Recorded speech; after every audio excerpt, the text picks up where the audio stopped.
Okay, I would like to welcome everyone to the Henry County Zoning Board meeting of Thursday, November, what's today's date? 10th, 2017. 9th, excuse me. See, I didn't have the right date, did I?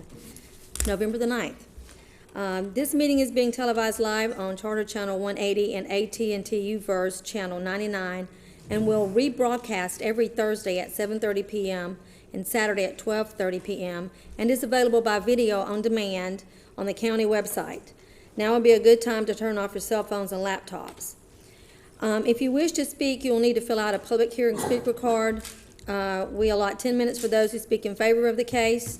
We allot 10 minutes for those who want to speak in opposition of a case. For example, if 10 people wish to speak, they all share the 10-minute slot and so on. And you need to address the board and not the audience when you come up to speak. And those applicants presenting their case are counted as those speaking in favor of the case, and they share that 10-minute slot. At this time, we're going to have the invocation and pledge by Ms. Susan King. Y'all stand. Gracious God and Heavenly Father, we invite you into our meeting tonight. We ask for your presence here.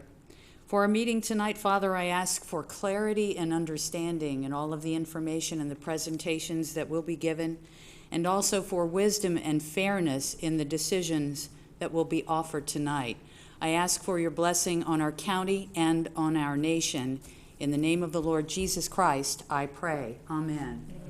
I pledge allegiance to the flag of the United States of America and to the republic for which it stands, one nation, under God, indivisible, with liberty and justice for all. Everybody seated. This meeting is now called to order. Do I have a motion to approve the agenda? Madam Chair, I make a motion to approve the agenda. I have a motion by Mr. Nelson. Do I have a second? Second. I didn't see who did. Oh, second by Mr. Peterson. Any discussion? All in favor indicate by raising your hand. Motion carried. Okay, at this time, we'll have I need approval of the minutes from the September 14th and 28th meeting. Madam Chair, I make a motion to approve the minutes for September 14th and 28th. Okay, I have a motion by Mr. Nelson. Do I have a second? I second. I have a second by Ms. King. Any discussion? All those in favor indicate by raising your hand. Motion carried. Okay, do we have any staff comments? Yes, Madam Chair, there is an announcement regarding case number CU-17-06 for St. Bert Group LLC of Atlanta for property located at 401 and 433 Snapping Shoals Road and the 600 block of Snapping Shoals Road. That item has been tabled by the applicant and will be heard and will not be heard at this time. It has not been scheduled for a new hearing date, so as of right now, it is postponed indefinitely. And I would like to go ahead, in case I forget at the end of the meeting or somebody leaves, to wish the staff and the board a happy Thanksgiving, and hope everybody eats a lot of food and goes shopping on Black Friday. We need the money here in Henry County. Okay, so we will go to the agenda items if the staff will call the first case.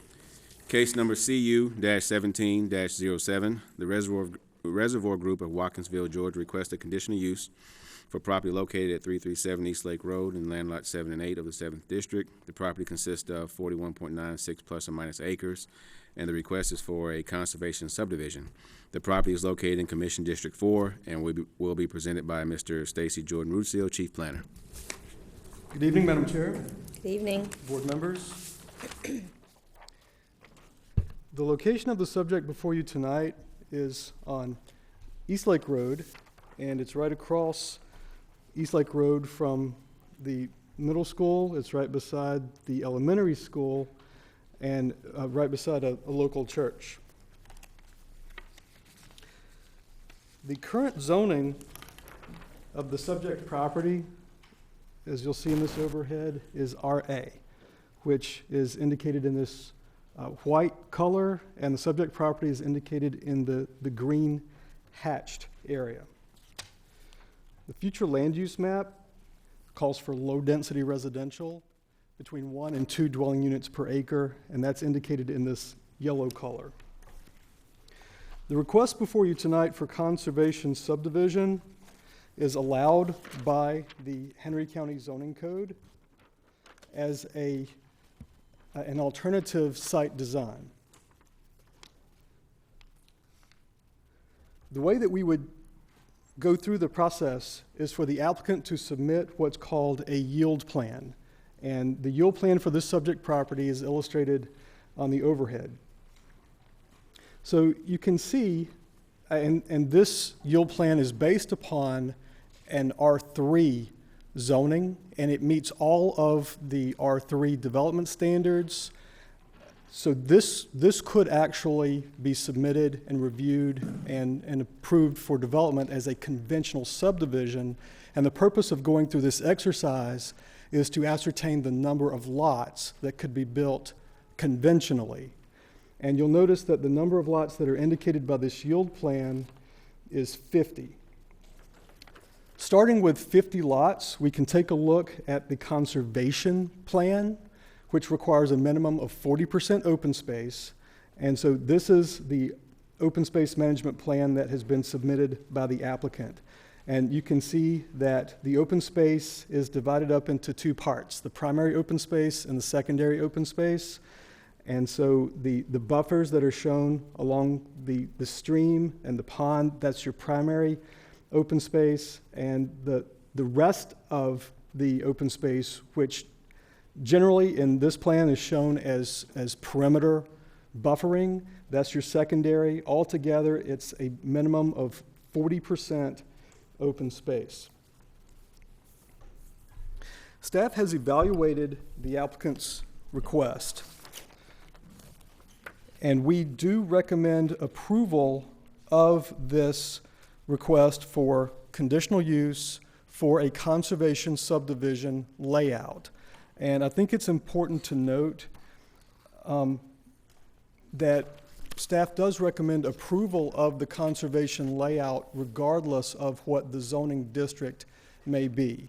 Because for the benefit of the people at home, the associated rezoning may or may not be approved at a later date by the Board of Commissioners, but this layout would be available under any zoning district.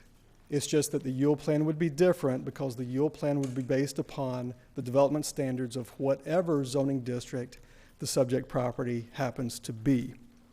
So staff does recommend approval of a conditional use for conservation subdivision regardless of the zoning district. Okay. Does any board members have questions for staff? So just for clarification, so conditional use, that stops here.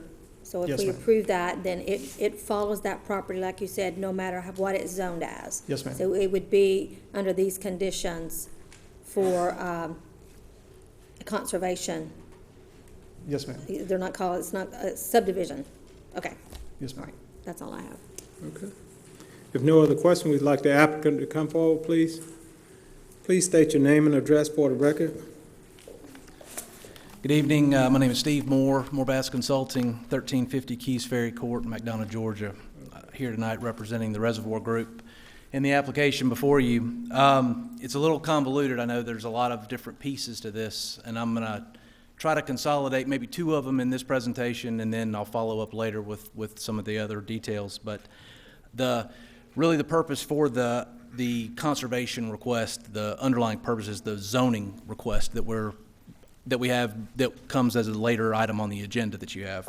But as Stacy mentioned, we are requesting a rezoning to R3, which is 18,000 square foot lots. I understand this property may have some history with this board and others. I think there was an R4 request that was made several years ago, maybe 2 years ago, that got denied for 72 lots. And so our request is again for 50 lots. The R4 lots, or the R4 zone that was requested was 12,000 square foot lots. And our request is for, the zoning request is for these 18,000 square foot lots, as you see here. So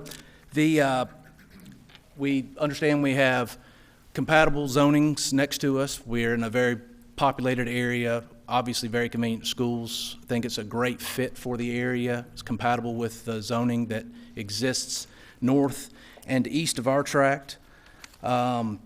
We intend to integrate this project as much as we can with the school system. There is a overlay component associated with this project, a highway protection overlay district that has some specific requirements with regards to large sidewalks to move pedestrians and kids along the frontage to those school systems, which we intend to comply with. So again, that's the basis for why we're here. Now I want to just get into some of the more detailed associated with the conservation subdivision request.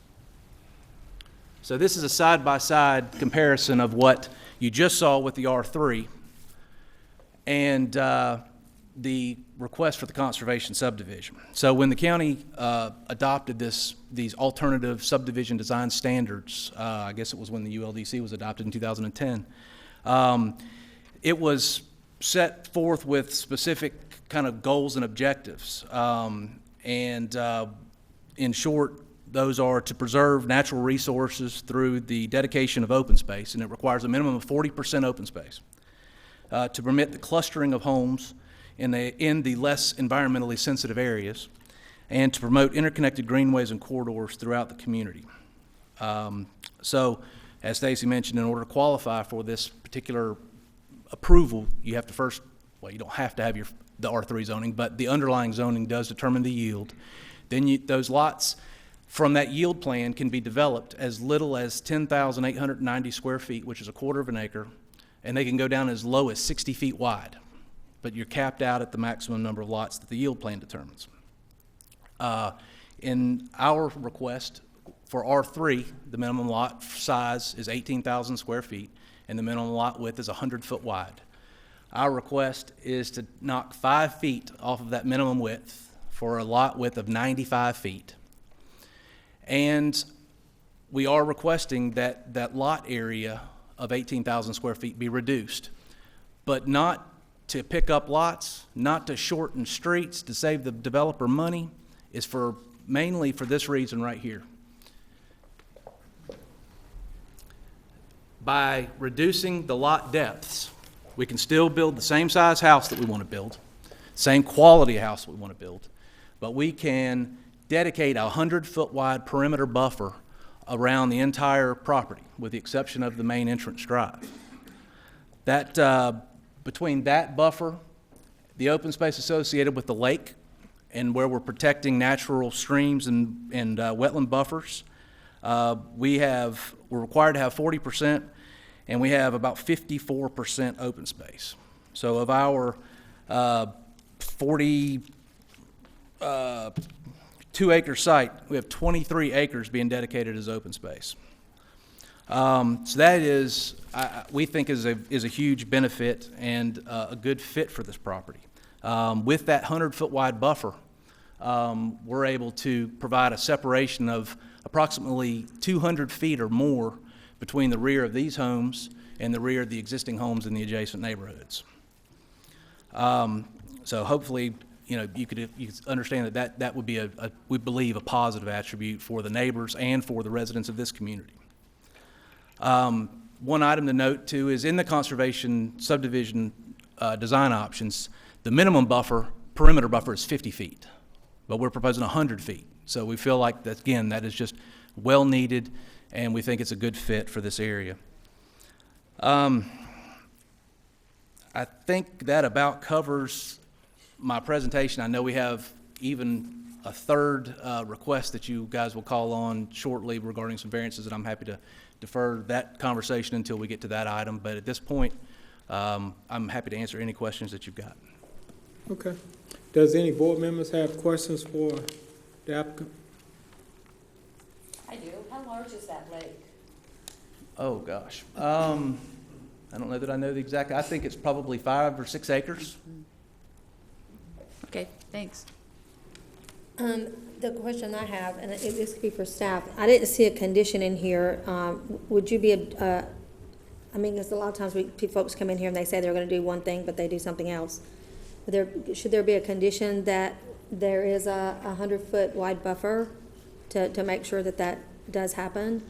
Yes, ma'am, you're absolutely correct. Because the ordinance itself only requires 50, if 100, which is the intent, is something that you would like to see, that could be a condition of zoning, yes, ma'am. Would that be here, or would that be in the? That would be here. That would be yes, ma'am. here, okay. With that, I'd like to, Just for the record, if I can interrupt, it will be the condition of the conditional use.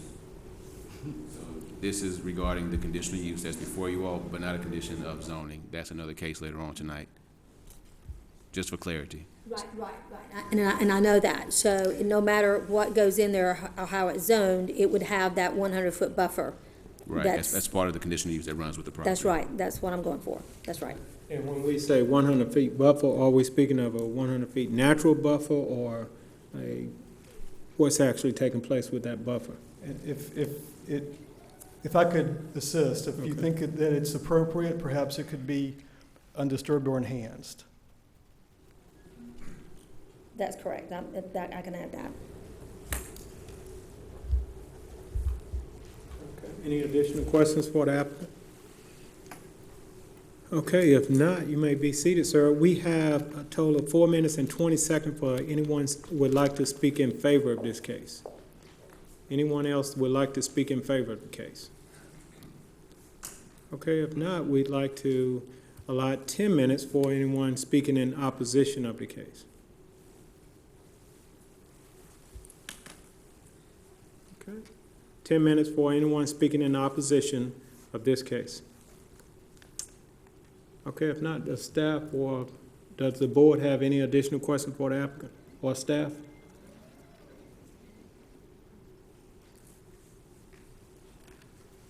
Mr. Richard, for the applicant or staff? Staff, Okay. could you explain what impact that the highway, a development district has on this property? Yes, sir. There is an associated variance. One of the main impacts that we've noticed is the requirement that for a dead-end street, which would include a cul-de-sac, that dead-end street cannot exceed 600 feet. And also that there can't be a length of road segment that exceeds 300 feet without there being an intersection. And this is it's almost a perfect rectangle. You would think that that could be accomplished by way of a horseshoe street. But because of the lake and other topographical issues, the applicant has requested a variance from that requirement, and so that will be heard at a later hearing tonight. Okay. Thank you. Yes, sir. Any additional questions? Anyone else? Stacy, just one question for the record now. Have we received letters from the schools in reference to? Yes, sir. And that will be brought out in the rezoning regarding the number of lots. But yes, we do require that, and we did receive a letter from the school. Thank you.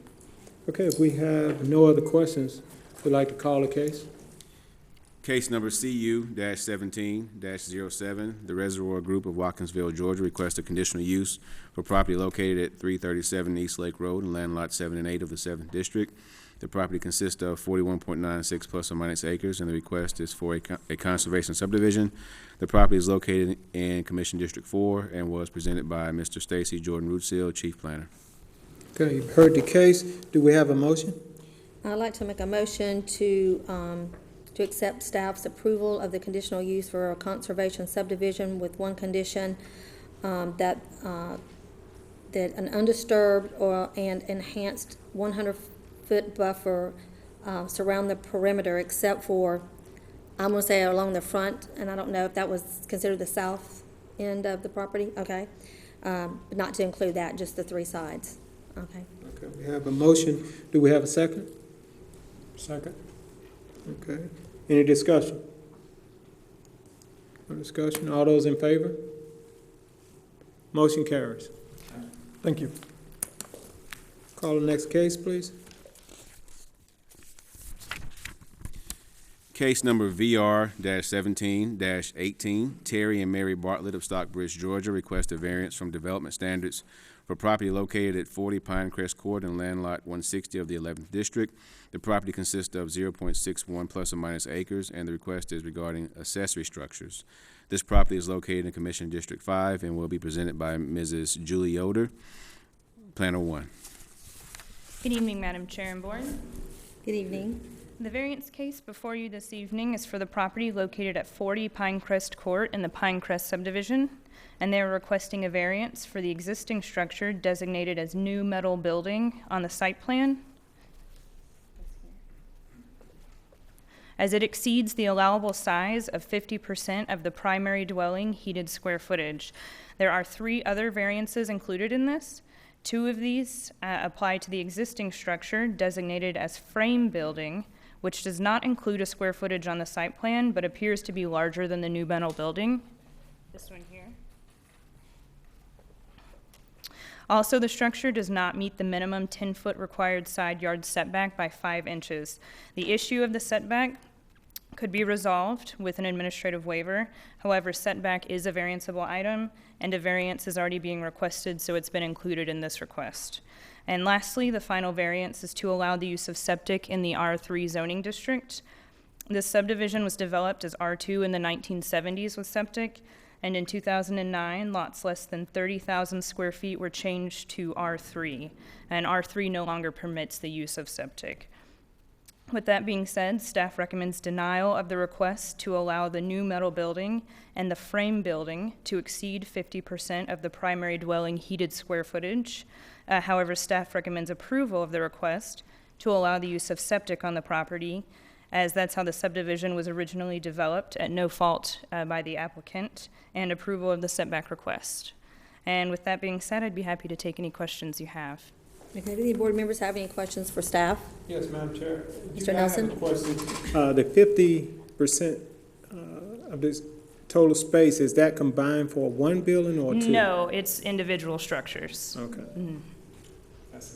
Anyone else have any questions for staff? If not, we'll ask the applicant to please come forward.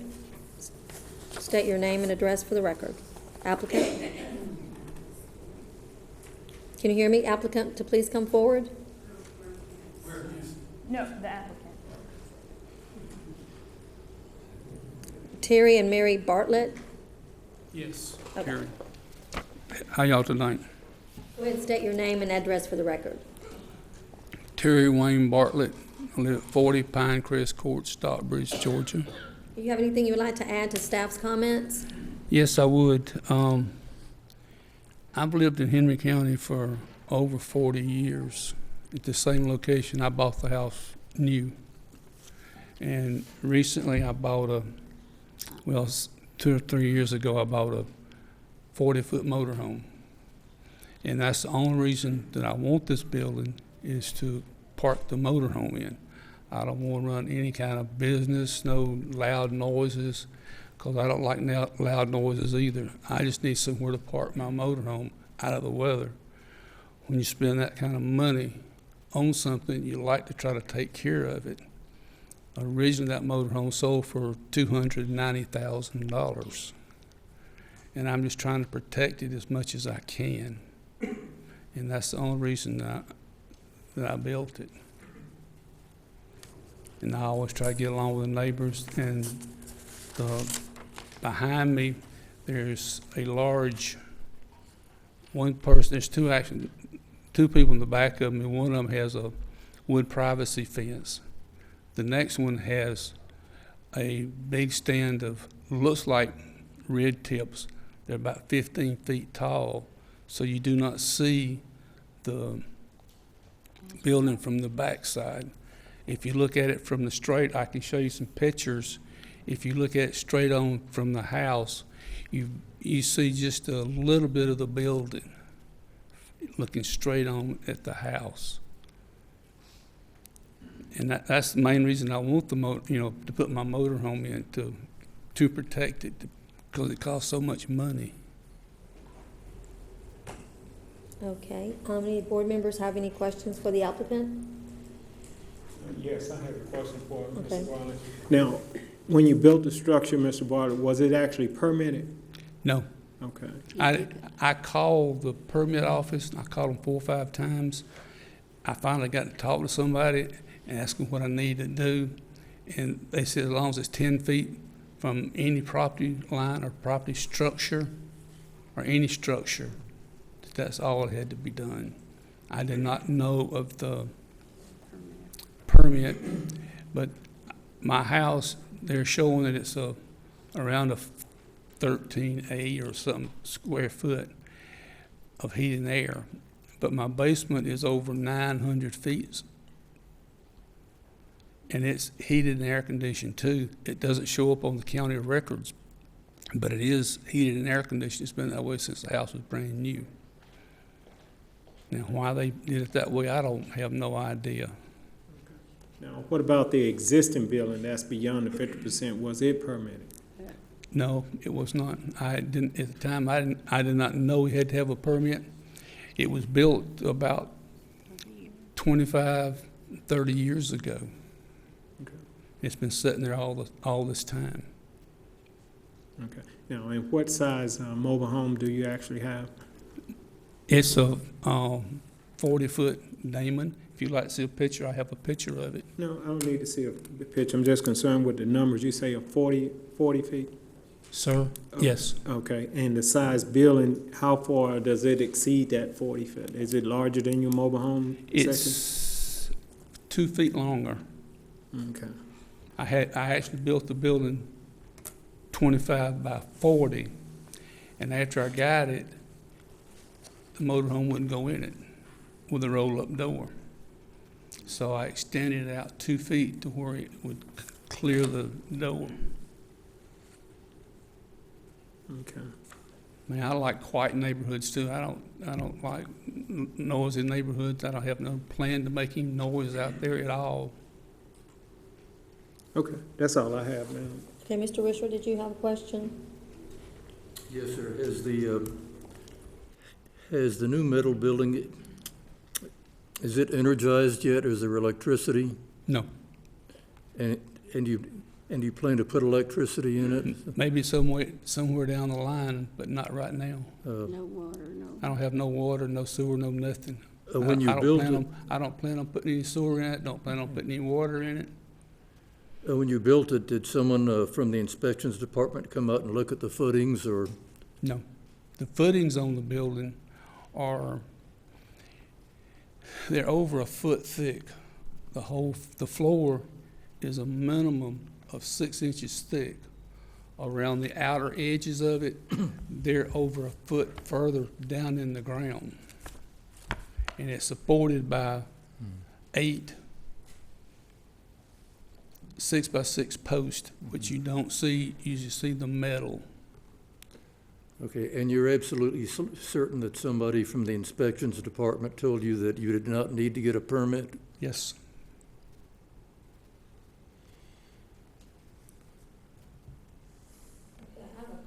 Staff. So would this building, if it's not, it's not in compliance, is that what it is? Correct. Okay. So if it's not approved, would it have to be torn down? Or comply with the 50%. And how would that happen? I'm not sure. Oh, okay. Applicant, how would that happen? What? How would you comply with the 50-foot? The basement's got 900 square feet, and it's heated and cooled. Just like the upstairs is heated and cooled. Not that we're talking about the structure, I think you, It's 50% of the actual dwelling. Am I correct, staff? okay, maybe I'm confused then, okay. I think you're talking about two different things. Yes, all right. You were asking about The structure. The structure, the new metal building. Compliance.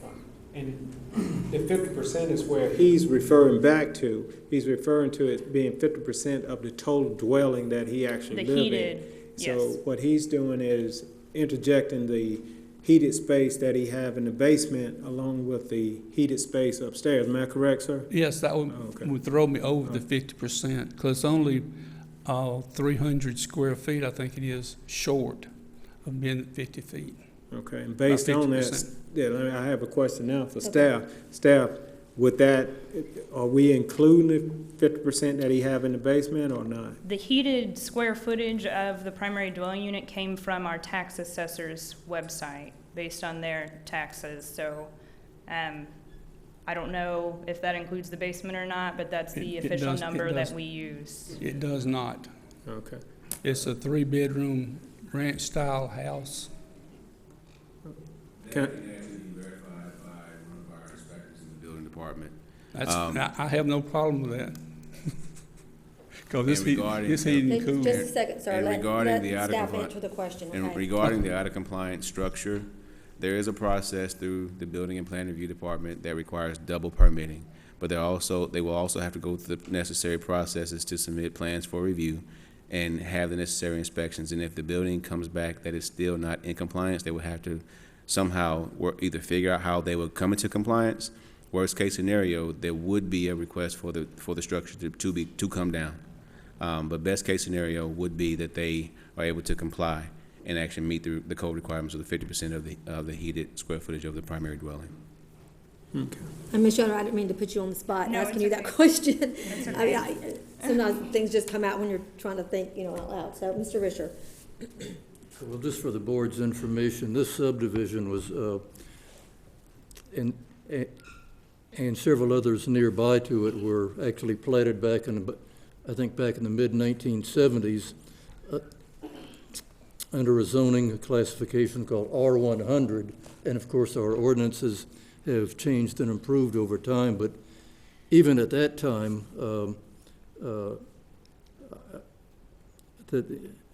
I believe you had to get a permit for an accessory building, even though it was only a $10 permit, it was still a requirement. And I just find it hard to believe that someone from the building department would tell you that. I agree. Let me finish. I find it hard to believe that somebody from the building department would say that there's no permit required when there's an actual application form for accessory structure and pools and things of that nature. So either you spoke to somebody that was brand new and didn't know, or else there was a misunderstanding. But there is a requirement for permits for an accessory structure. Okay. Any other questions from the board to the applicant? Sir, you said you have some photos. What photos do you have? Can you put those up, please? Get the photo.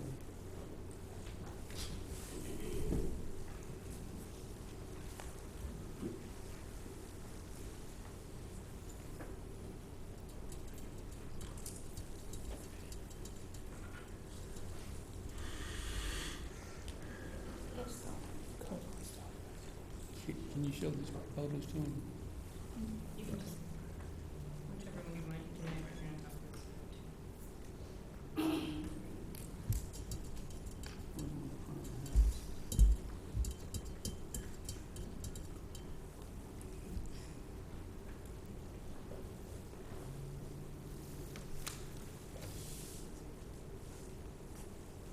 And this picture here shows a motorhome sitting in the driveway.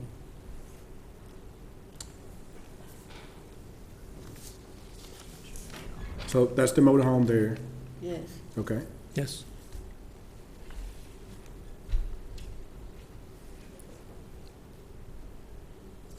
And then actual structure is, The actual structure, where is it located? You Is have a that- is picture that of the- that? Do you have a picture of the He's asking structure the at picture all? of the structure. No. No, I thought we did. I think she's got one. I don't have a picture of the structure. I gave you one, I think. We turned in pictures. okay. Wait a minute, I may have one. Look in the hallway. Okay, no other questions No. for the applicant? No. Okay, you may be seated. You may be seated. They have no further questions, so you may be seated, sir. Thank you. At this time, we'll ask if anyone else wants to speak in favor of the case.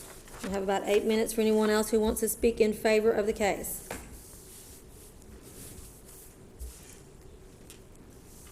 Okay, I don't see anyone else coming up. This time we'll ask any of those who want to speak in opposition of the case. Oh, sir, yes, sir. Wait just a second. Wait, in favor of the case? Okay, come on up if you want to speak in favor of the case.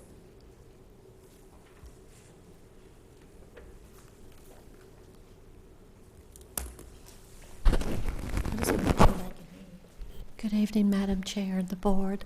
I'm Mary and Terry's neighbor. I've been their neighbor. I just need you to state your name and address for the record, and I need for you to speak up because I can't hear you. I'm Carol Corley, and I'm 35 Pinecrest Court, and I'm directly across the street from Mary and Terry. And I've been there for about 30 years. And I didn't even know that I knew they were building something, but you can't see it at all from my house. And they're very quiet neighbors. They've never bothered anybody. And I just don't know why there's a problem, you know.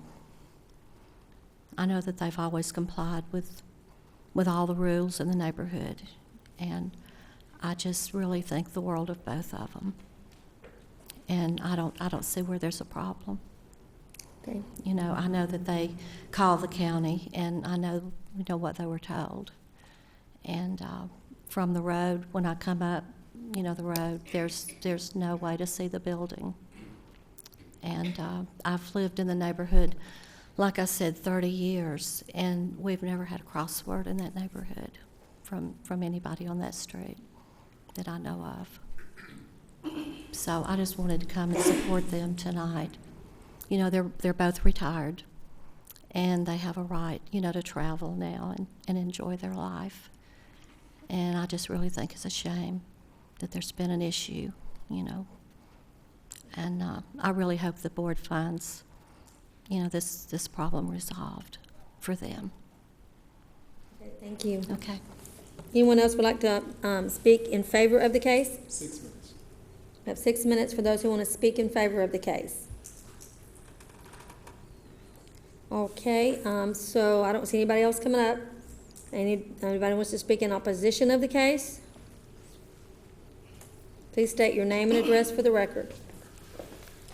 My name is Carl Hutchison, and this is my wife, Rose.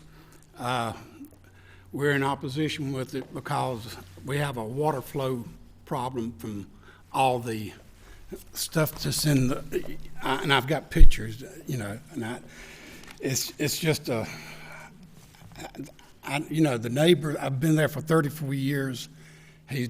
As far as causing problems, he's never caused a problem with me except for the water flow.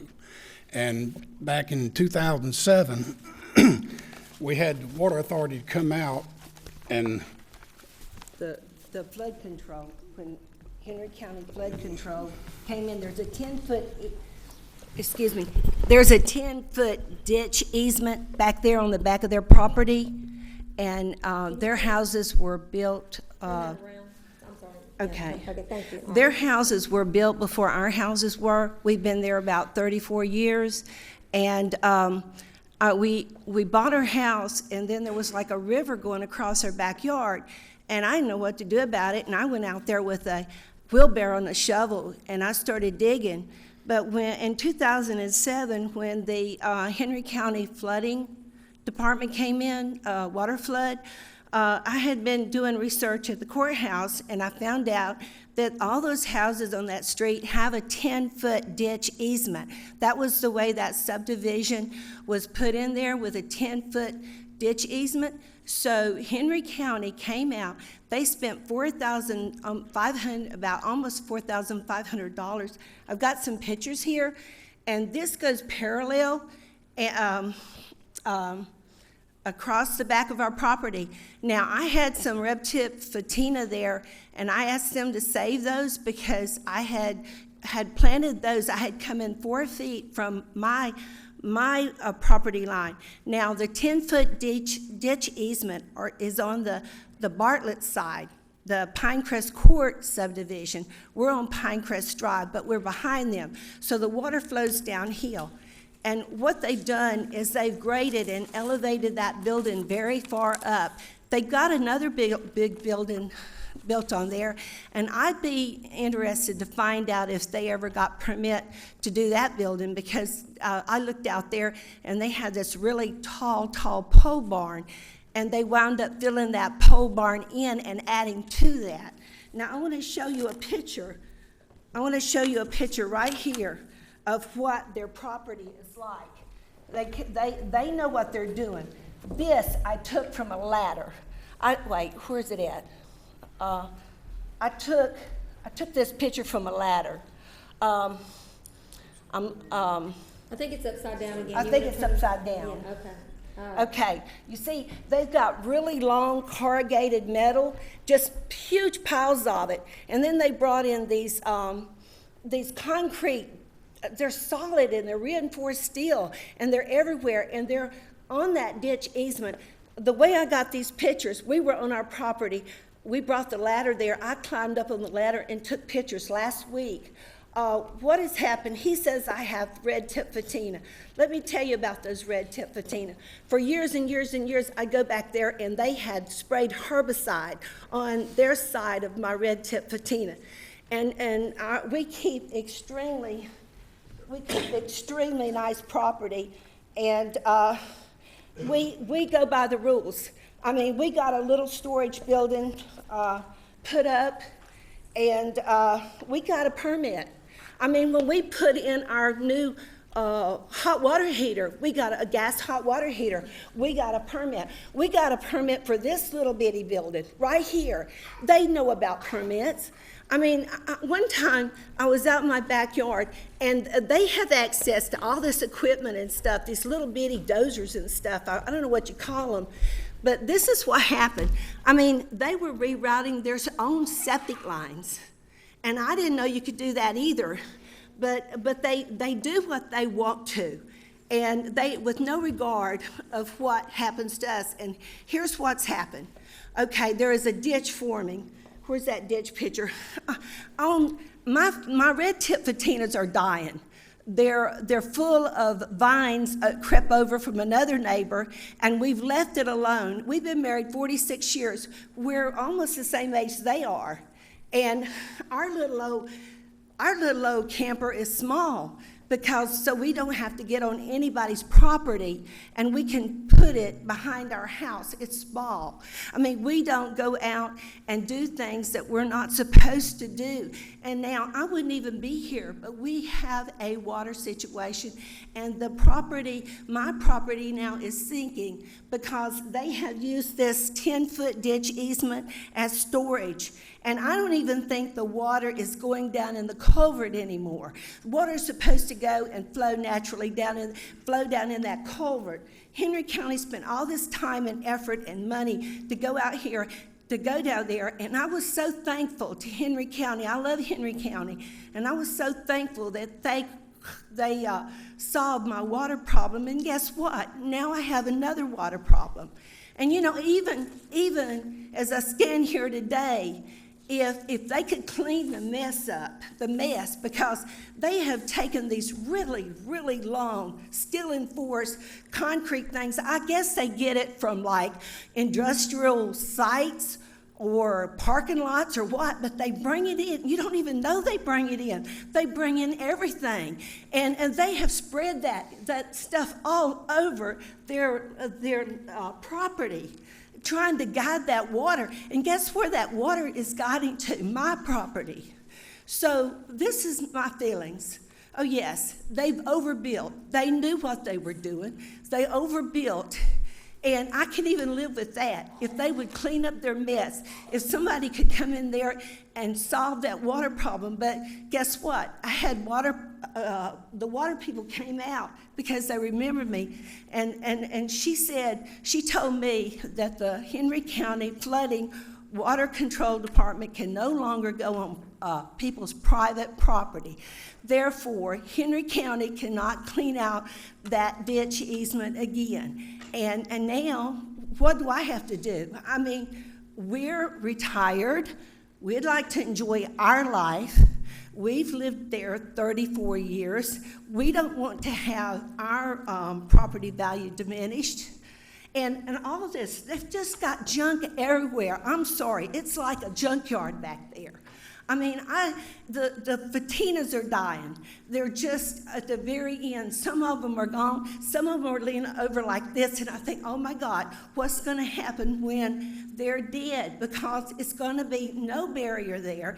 We've got to go back there and clean all that out and plant again. And now we've got to fight their water again.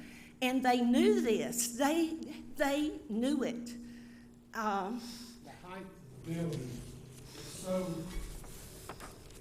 the ground built up, so we're gonna get runoff. See where and even the driveway, all the extra concrete driveway, they even sloped the driveway down at the end so it would fall towards our house. So all the water is coming down towards us.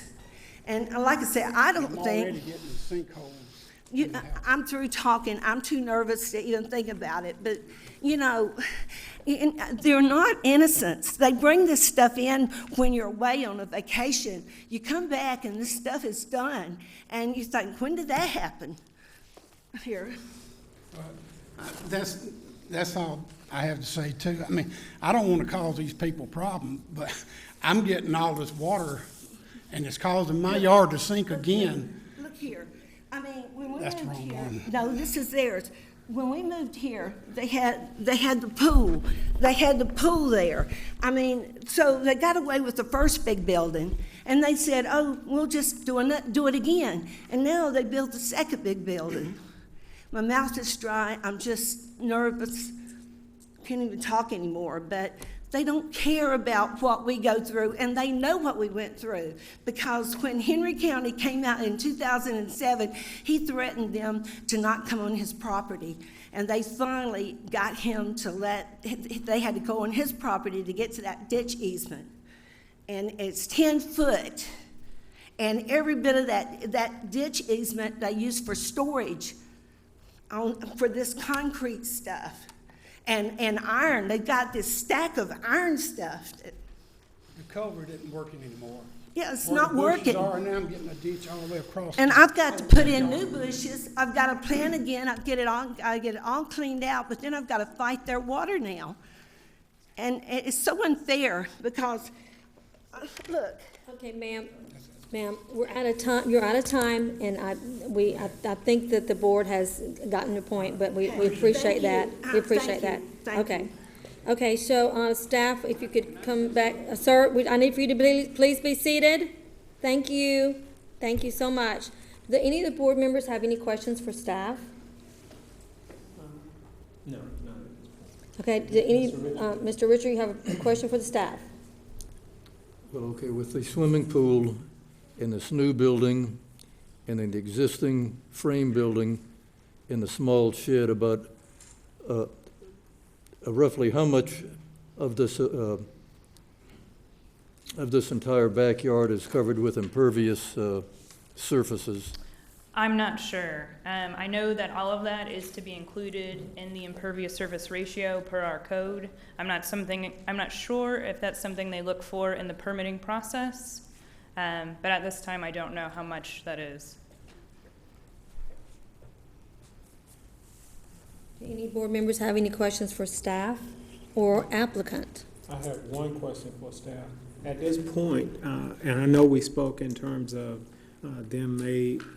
to correct this problem, they would have to either tear the buildings down, or do we have any recommendations at all of how they could correct this? I don't know, other than tearing it down or having the buildings comply with the 50%.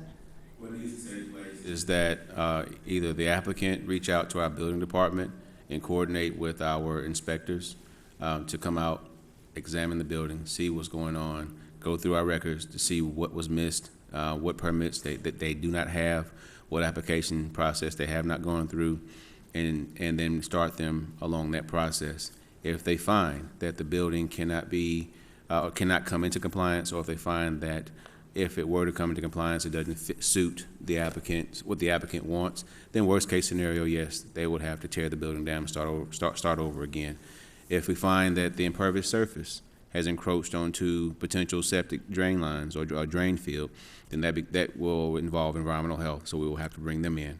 If we find that there's been impervious surface that exceeds 5,000 square feet potentially, then we will need to contact Stormwater to see what actions need to be taken to rectify that matter as well. Okay. Okay, Mr. Risher? Well, I think it probably is in violation of what they have back there is in terms of the impervious coverage requirements that at least it appears to be, and it's hard to suggest something, but I don't know if the applicant would be interested in coming into compliance by being able to use the new metal building, but say tear down the other frame building and then replant that with grass. That's the only way I could see them coming into compliance. Since they already violated the permit requirements, too, for the new building.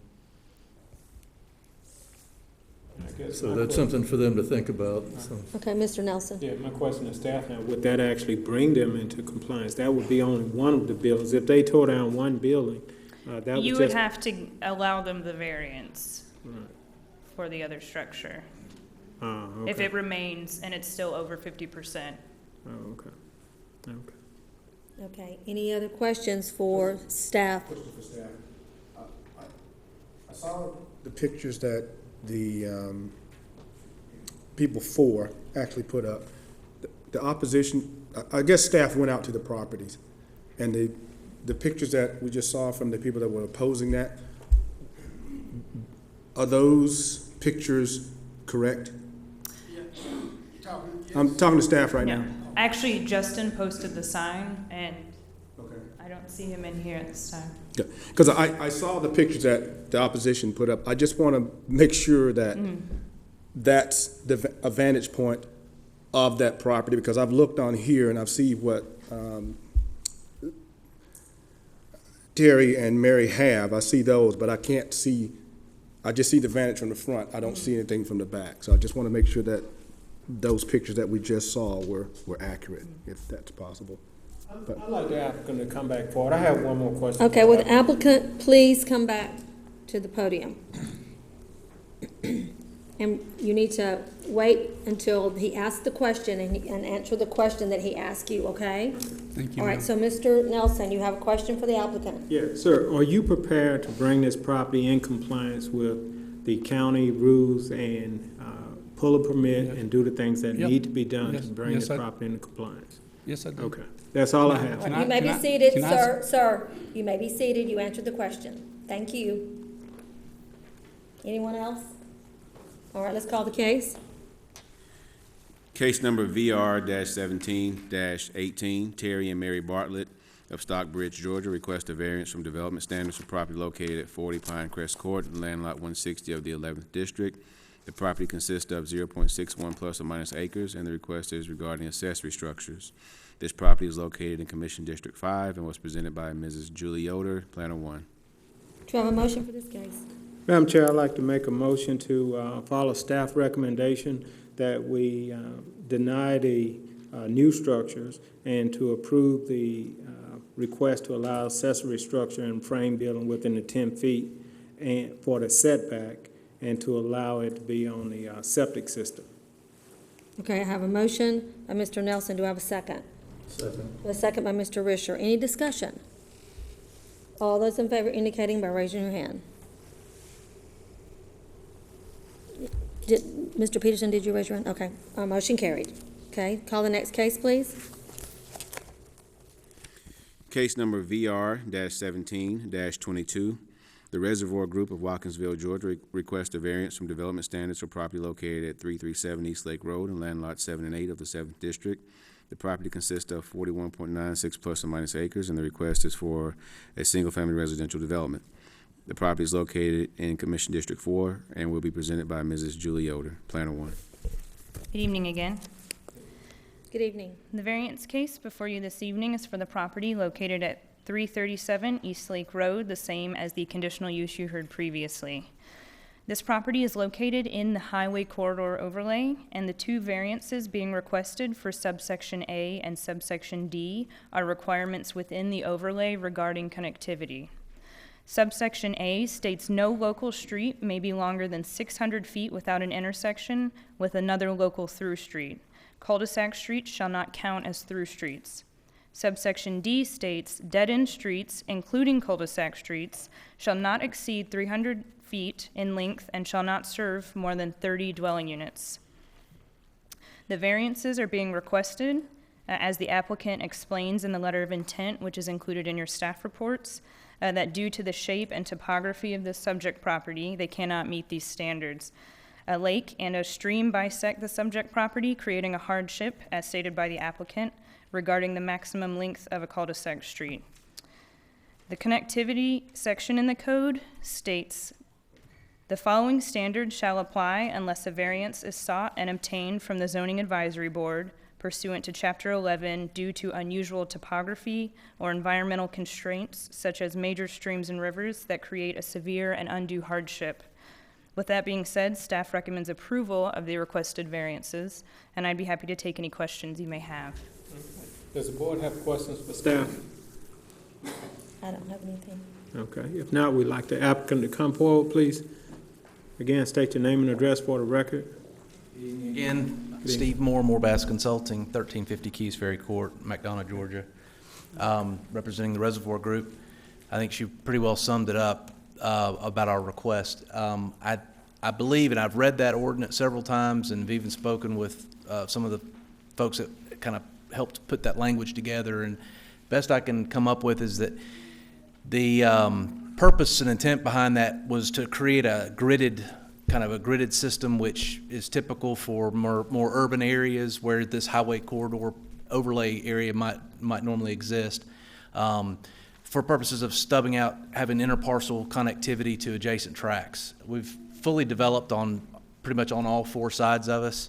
I think there's very little opportunity to provide interconnectivity there, and again, as you mentioned, with the lake and the river, or the creek that feeds the lake, it just really is a challenge to comply with that. So hopefully you'll agree with that, but I'm, again, happy to answer any questions that you've got.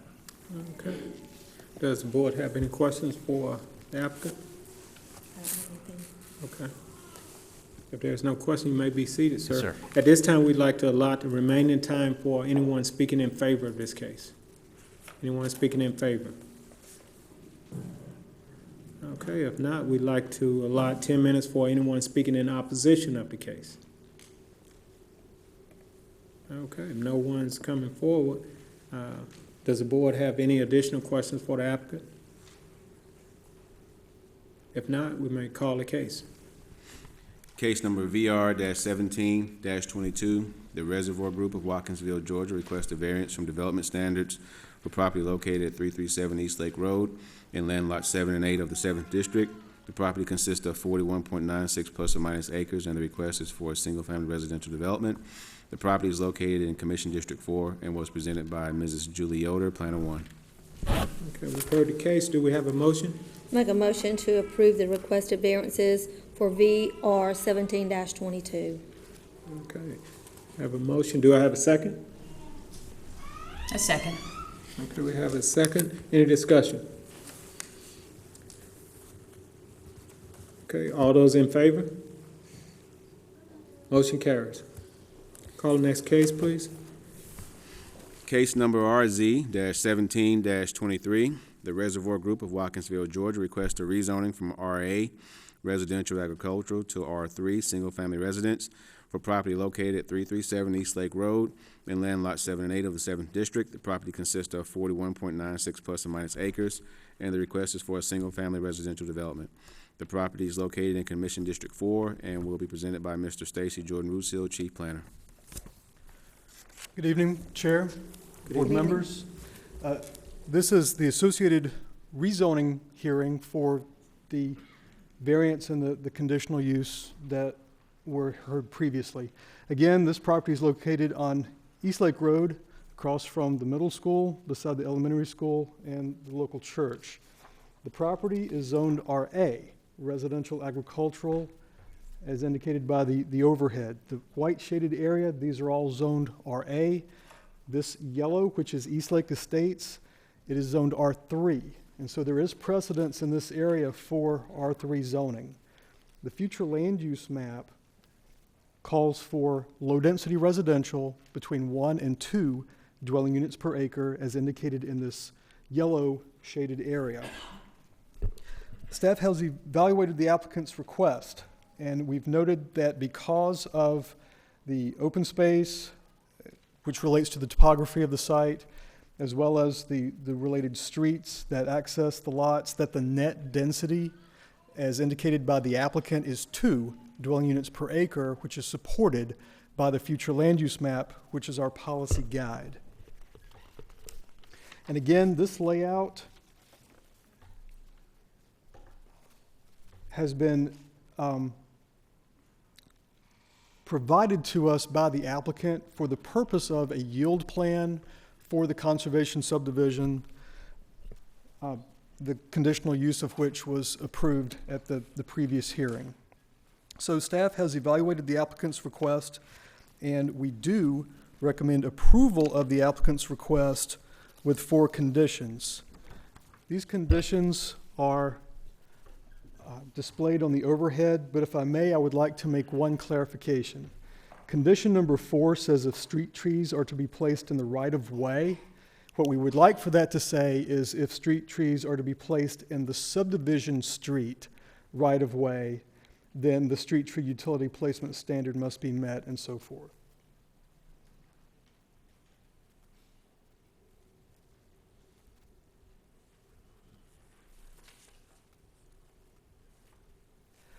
And Chair, I would be pleased to answer any questions.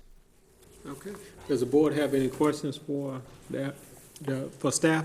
I have a question. So back when we were talking about the original conditions, and they said they presented a, I think 40% open space. Okay. Should that, my question is that something that is mandatory for that conservation subdivision, or is that a condition we need to add to that? It is mandatory for a conservation subdivision, so that is already taken care of. Okay, sorry, taken care of. Okay, that's all I have. Okay, anyone else?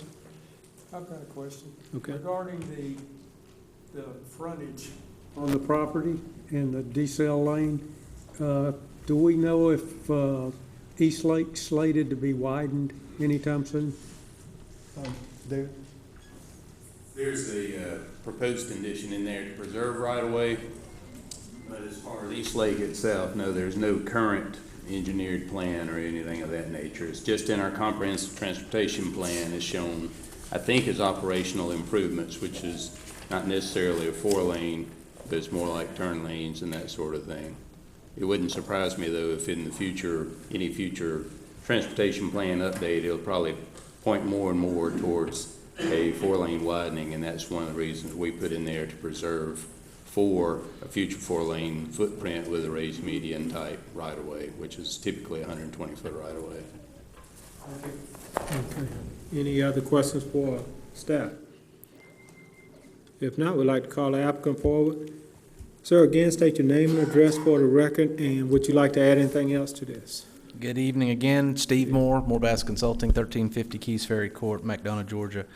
I think I'll spare you the details because I know you've heard it at least twice now from me and twice from Stacy. But in closing, I guess is the way I can best communicate it. But we do feel like this is a very appropriate use and appropriate layout for this area.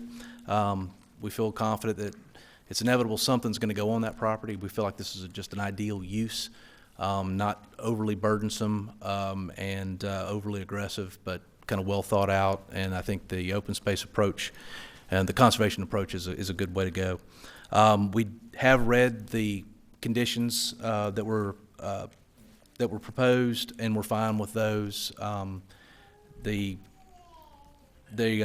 current right-of-way width is 80 feet, so that should have very little impact on our ability to do what we want to do. But all the other conditions are fine, and we're fine with the edits that Stacy suggested. And at this point, I'm just happy to answer any additional questions you might have. Okay, I have a question. okay. So, condition number 4 says, if street trees are to be placed in the subdivision street right-of-way. So that doesn't mean that they have to be, that's just for staff. So is there a plan, I mean, what is there a requirement for there to be any, I mean, I saw it on the plan, it looked like there were trees on the streets. But is there a requirement, because it just says if they are to be placed, it doesn't say they must be placed.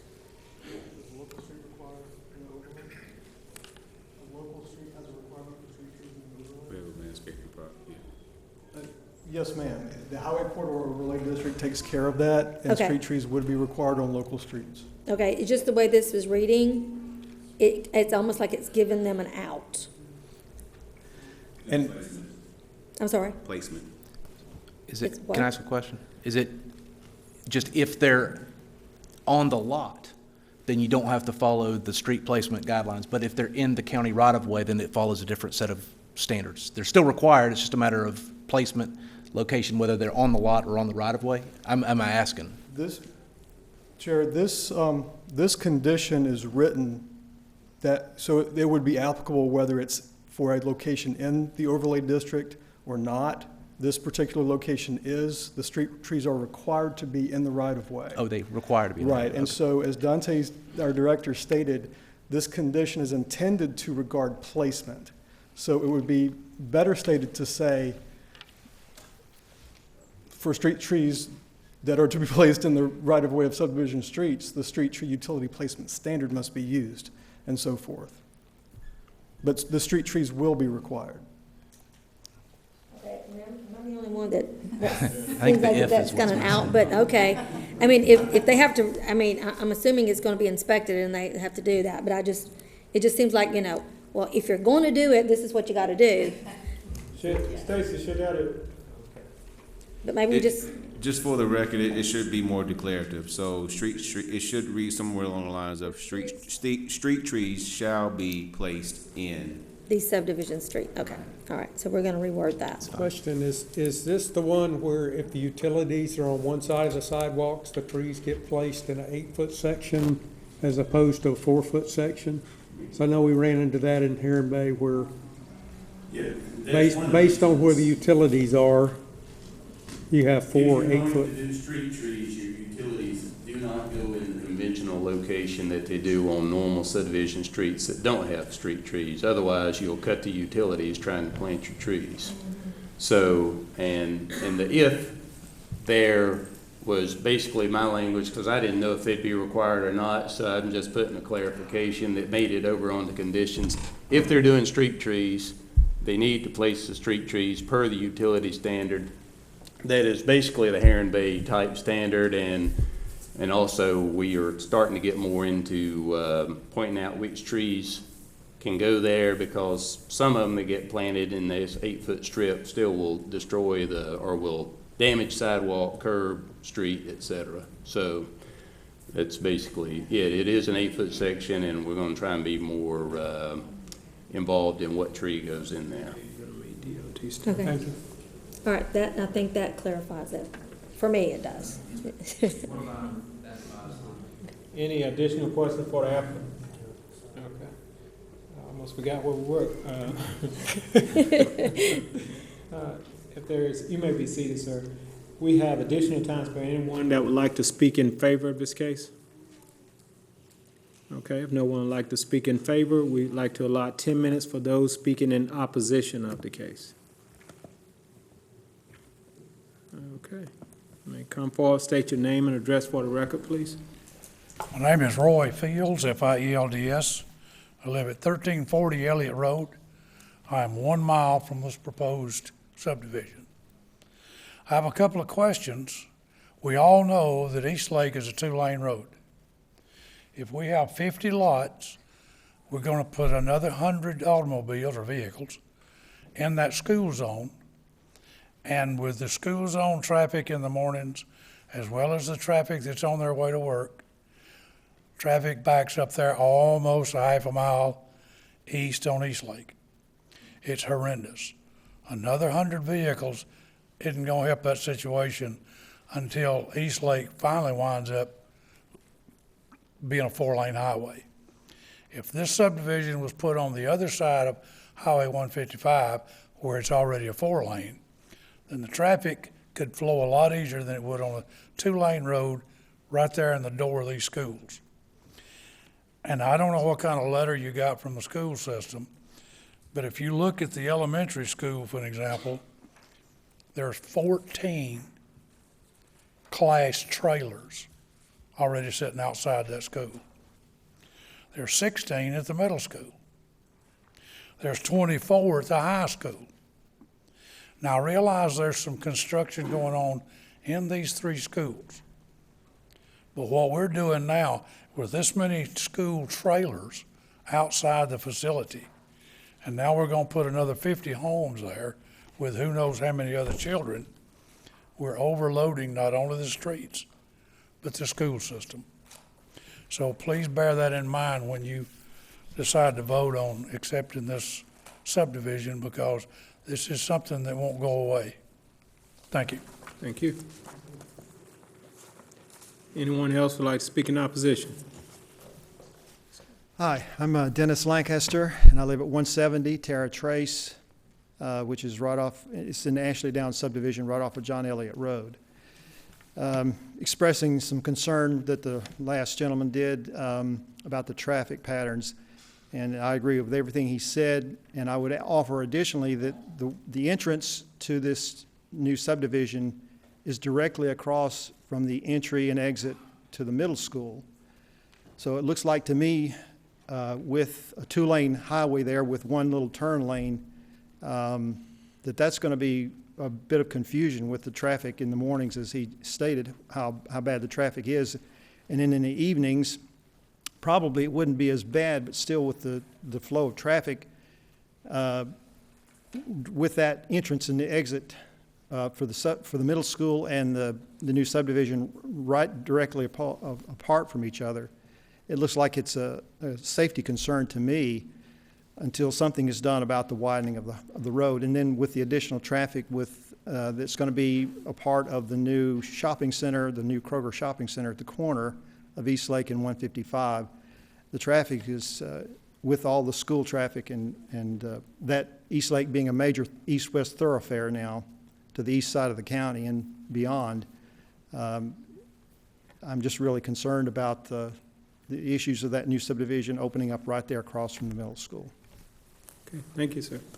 Anyone else would like to speak in opposition of this case?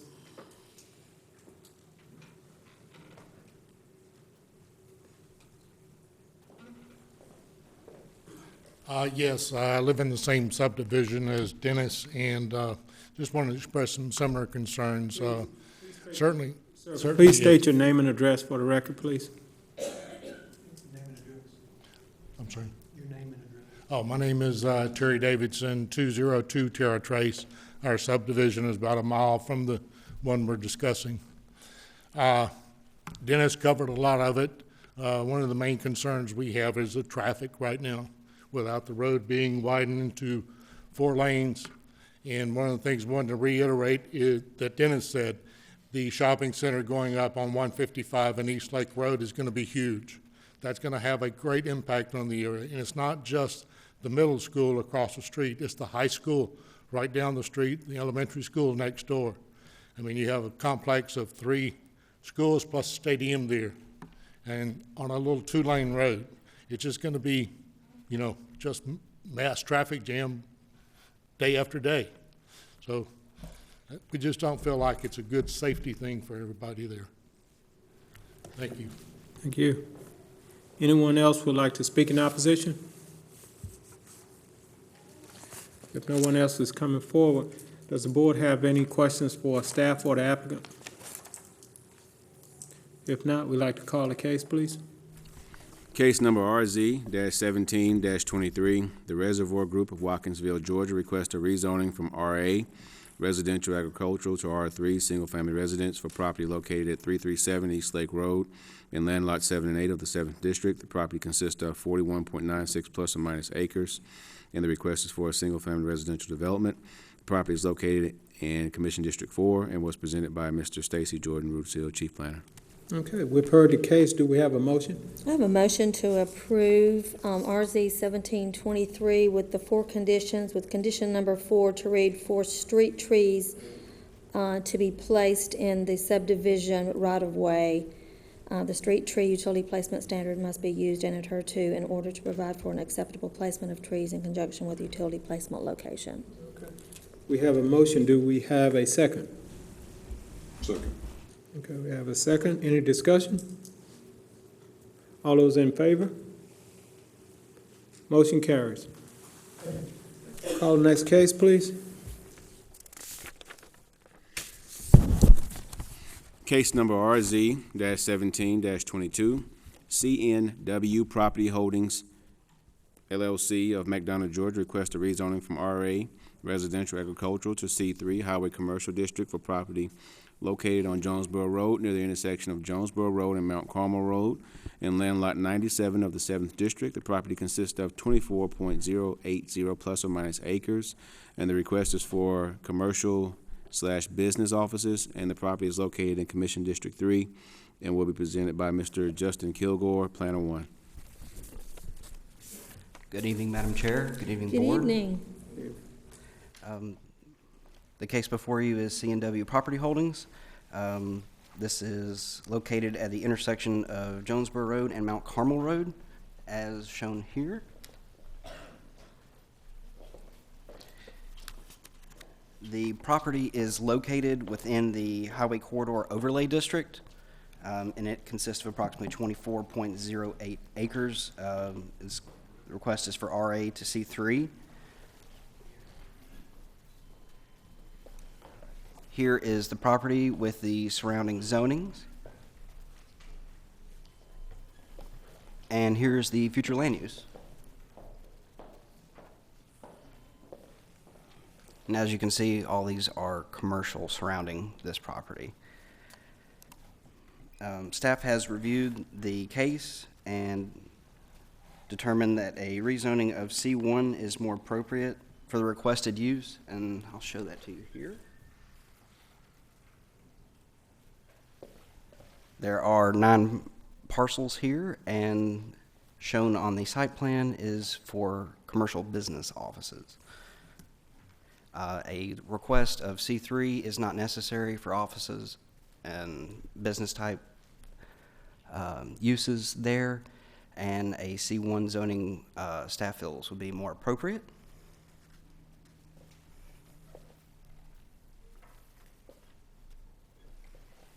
And therefore, staff is recommending denial of the C3 request, but they are recommending approval of a C1 neighborhood commercial with the following condition.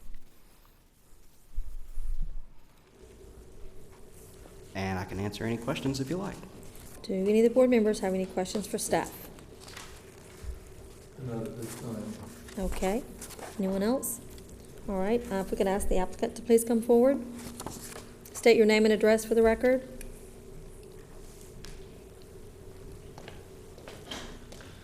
Good evening, Madam Chair and Board. I am Dale Hall. I'm with Falcon Design Consultants, 235 Corporate Center Drive, Stockbridge, speaking on behalf of CNW Property Holdings, the applicant.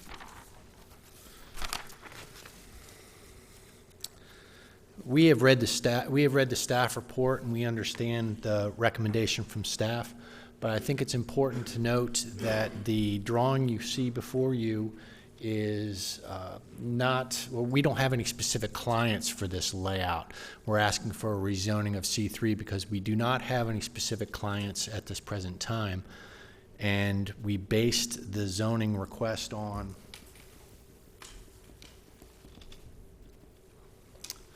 the future land use map that shows all the areas in the surrounding vicinity zoned as future land is for commercial. Therefore, not having specific intended uses defined yet, we thought C3 would be the most conducive to the site area. We didn't want to limit ourselves to the uses that were in the C3, such as hotel and other ones of that aspect. So we believe that the request or the recommendation of staff for C1 is a bit overly restrictive, and we would like, again, to respectfully request that the board consider our C3 request. Okay, any board members have any questions for applicant? Mr. Risher? Yes, well, I think certainly some thought process went into this layout that that it would have multiple commercial type uses, and I don't know if the intent was to make it an office park, perhaps with some commercial out parcels on the front, but it C3 does allow for outside storage, and that I think that would be a concern in this area. The applicant isn't looking to do outside storage and would have no problem at this time restricting the use of outdoor storage, but it didn't want to overly restrict the potential, again, for a hotel in this area with its location right near, again, the intersection right here was 75, and the location, we thought that might be a future use of that. There was some thought, obviously, given to the layout of that. We're trying to maximize the property. We looked at putting in 2-acre lots the best that we could, because 2-acre is a standard commercial lot size. And then we also tried to maximize the frontage with out parcels. And then we also put in one main connection to Jonesboro Road with some right-in, right-outs there. So yeah, there was some design effort put into there, but not having any specific use for this or anyone signed on to do this, it is clearly speculatory at this time.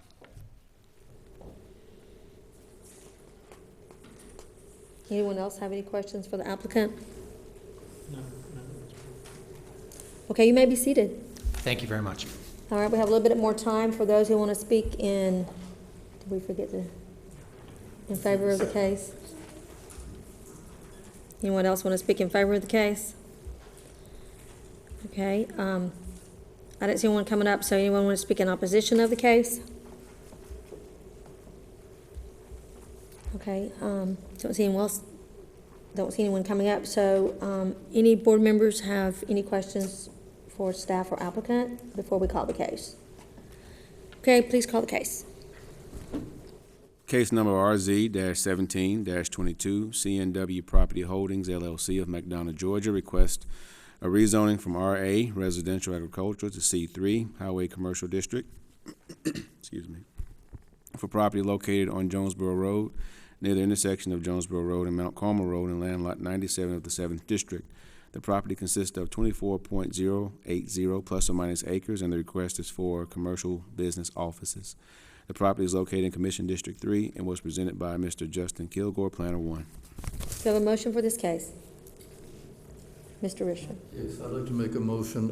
I am in agreement with staff that the C3 might be a little bit excessive, but I would like to make a motion to rezone the property to a C2, which is a general commercial, and that would allow a little bit of flexibility,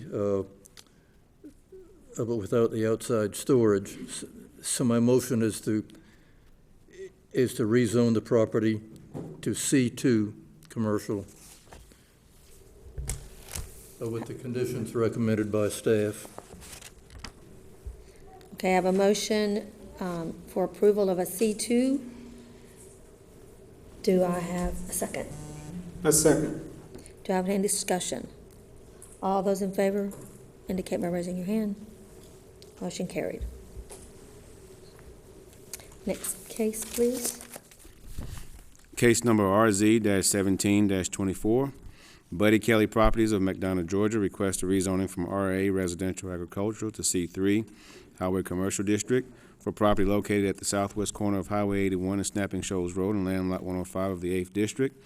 The property consists of 3.996 plus or minus acres, and the request is for a gas station within a mixed commercial retail center. The property is located in Commission District 3 and will be presented by Mr. Justin Kilgore, Planner 1. Good evening, Madam Chair. Good evening, Board. This property, Buddy Kelly Properties, is also located within the Highway Corridor Overlay District, and you can see it here. It's on the intersection of several roads. Jackson Lake and Stroud are also very close. The property is approximately 3.996 acres, and the request is also RA to C3. Staff has reviewed the request and determined that a rezoning to C3, the most intensive commercial district, is inappropriate at this time. Worthy of note is that the future land use for this property, and here's the surrounding properties, they're all RA, as you can see. And here is the future land use map. The future land use map has actually changed over the last 3 comprehensive plans. It has gone from not showing commercial for the 2010 to showing commercial to the 2030 showing a commercial area with an activity center, which has since been removed. It is, therefore, staff recommends that the board deny this request for C3 zoning, as it is not yet 2030. We're still in 2017. The area is still primarily rural residential and zoned RA, residential agricultural. And the comprehensive plans have changed over time. And the area is still very rural in character. And I can show you that site plan here. I don't know. They're not quite visible, so I'll read them off for y'all if that's all right. This is a proposed canopy for a gas station. This is a convenience store. I don't know how much. And this is for a proposed building right here.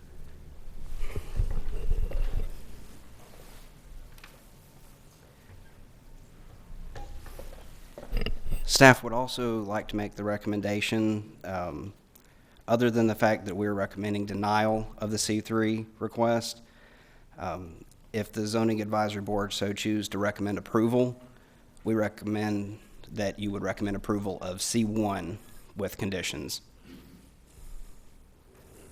And staff is available for questions. Okay, do you have any board members have any questions for staff? Mr. Risher. Yes, if staff could put the land use map back up there, I just wanted to point out something. Now, the gray shaded area, is that the Henry County Water Authority property for spray irrigation of? Yes, sir, it is. Okay, that's what I thought. All right. Okay, thank you. Yes, sir. Anyone else have any questions for staff? Okay, the applicant will please come forward.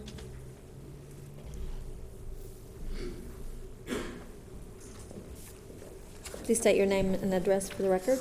Andy Welch, 2200 Keys Ferry Court. I represent the applicant in this matter for the Zoning Advisory Board. The request is to obviously rezone the property to commercial consistent with the future land use maps designation for commercial. We understand the staff's objection to the C3 designation. We have proposed to staff and we have submitted to you a proposal of a C2 zoning classification, which would allow us to have drive-through capacity within the facility or within the property. We also agree with the staff's conditions that they have proposed. They proposed 3 conditions that are part of your staff report. We would accept those conditions as being applicable to the C2 zoning.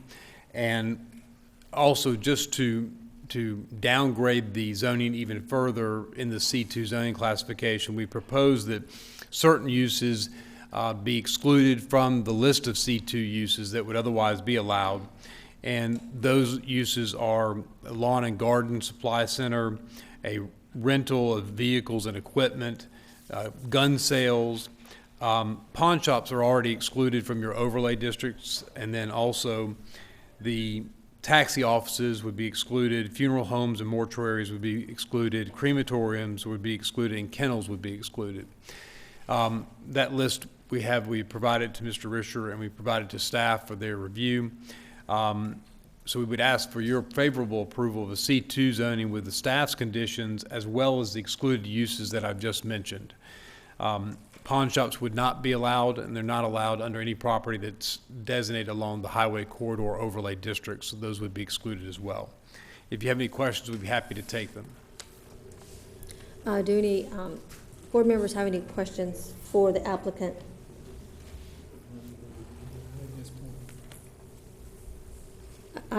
Mr. Richard, do you have a question for the applicant? Yes, I do, for the staff.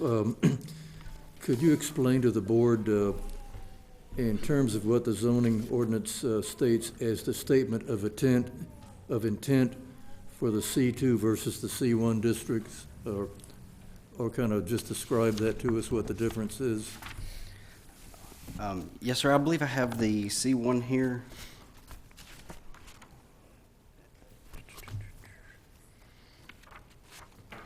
Yes, sir. I have it under criteria point 2, but I'll read it if that's all right, Madam Chair.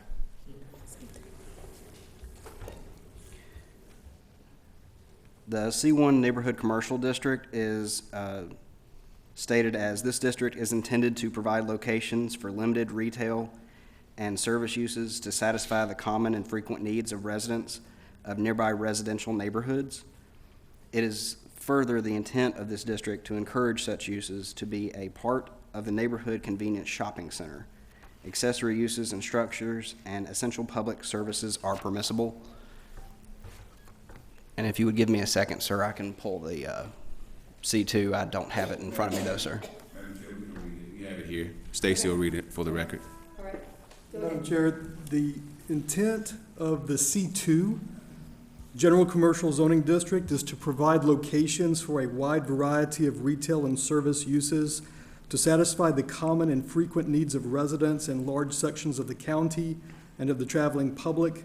Is the intent of this district to encourage businesses to be part of planned commercial centers, neighborhood shopping centers, or community shopping centers. Accessory uses and structures, essential public services, and all permitted C1 uses are permissible. I thought the question was what was in C1. Or C1 no? and C2 I asked Oh, for. okay, did they read C1 to you? Yes. Oh, he did, okay, Yes, okay. ma'am. All right, I thought there was a list and I missed it. Okay. Did that answer your question, Mr. Richards? Yes, it did. Okay. Thank you. And I guess this paper was going around and I missed that, but I have a question. It seemed like to me in this area, and that's just me, and maybe I don't, but you excluded lawn and garden facilities, and I didn't understand, because I know down the way there's a Tractor Supply That's store it. just down the way. Yeah, I didn't want to say the name. But anyway, I'm just because of this area, because it's farm and there's horses and things like that, why would you, just asking why lawn and garden would be excluded? I think we understood that to be more the, a larger retailer, but such as a extended Lowe's or Walmart or Home Depot kind of site, and the site's not large enough for that kind of extra capacity. But if it was but I can understand, again, that area is rural in some nature. It is also an extremely heavily traveled area, 81 to Covington and to Conyers area, for the traveling public. But the lawn and garden, I don't see any real problem with, but we did go over these with our client, and he was amenable to that. If the commissioner would recommend that the commissioners appointed to would recommend that we keep lawn and garden in there, that's fine as well. We'll leave that to your option, to your best judgment. I just didn't know why, with that being where it was, why that would be, left out, but understand that. And I don't know if staff has a different understanding of it, but of lawn and garden supply. I mean, I would think that would include, it could include a Tractor Supply type or an agricultural type business. It depends. If you're looking at something large, on a large scale, it would fall more than likely under our heavy consumer goods category. Our heavy consumer goods category, that's what you would probably anticipate a large type of retailer. I'm trying to keep from saying names, but they will fall into that category. Something like lawn and garden, or maybe like a nursery. We actually have a designation for greenhouses and nurseries in our land use table. Is that C2 or no? You're looking at C1, C2, C3, Okay. permitting those uses, and RA. Okay, I mean, if you were gonna put a nursery or something somewhere, to me, that would be a place to put it, but that's just me. I'm not gonna beat it to death, but. And we could, and I guess that would also include like a landscaping, or a lawn and garden kind of, Where they sell equipment or something, lawn or equipment. a landscaping service. Yeah. Would that also allow for landscaping service? That's a question I'm asking. In terms of there are various companies, and I'm trying not to name names as well, that provide landscaping services. They provide home mowing of grass, irrigation Snapper. systems. Yeah. I said it. That's the only one I can think of, but I'm sure there's other vendors out there. I just can't think of who they are. Okay. I'm finished with all that. My big concern is, and I guess this is in an overlay district, staff? Yes. Yes, ma'am. Okay, so I don't have to worry about the trees and the shrubs and all the stuff looking pretty when they mow everything down and, okay? The overlay They're gonna put it requires back higher up. standards, They're gonna yes. put it back up nice. It's not gonna look like the place down the street where they put up sticks. Without actually saying that, we're looking at lighting, sidewalks, enhanced landscaping, architectural standards. Okay. And I think Mr. Welch For knows some that. reason, somebody included landscaping and tree placements and lighting, all in the overlay district, so. I know. They may have had a little pressure. I'm not sure. Okay, that's just a little pet peeve of mine. They can blame me, the developers can. Okay, anyone else have any questions for the applicant? We'll move on. Okay, you may be seated, Mr. Welch. Anyone else want to speak in favor of the case?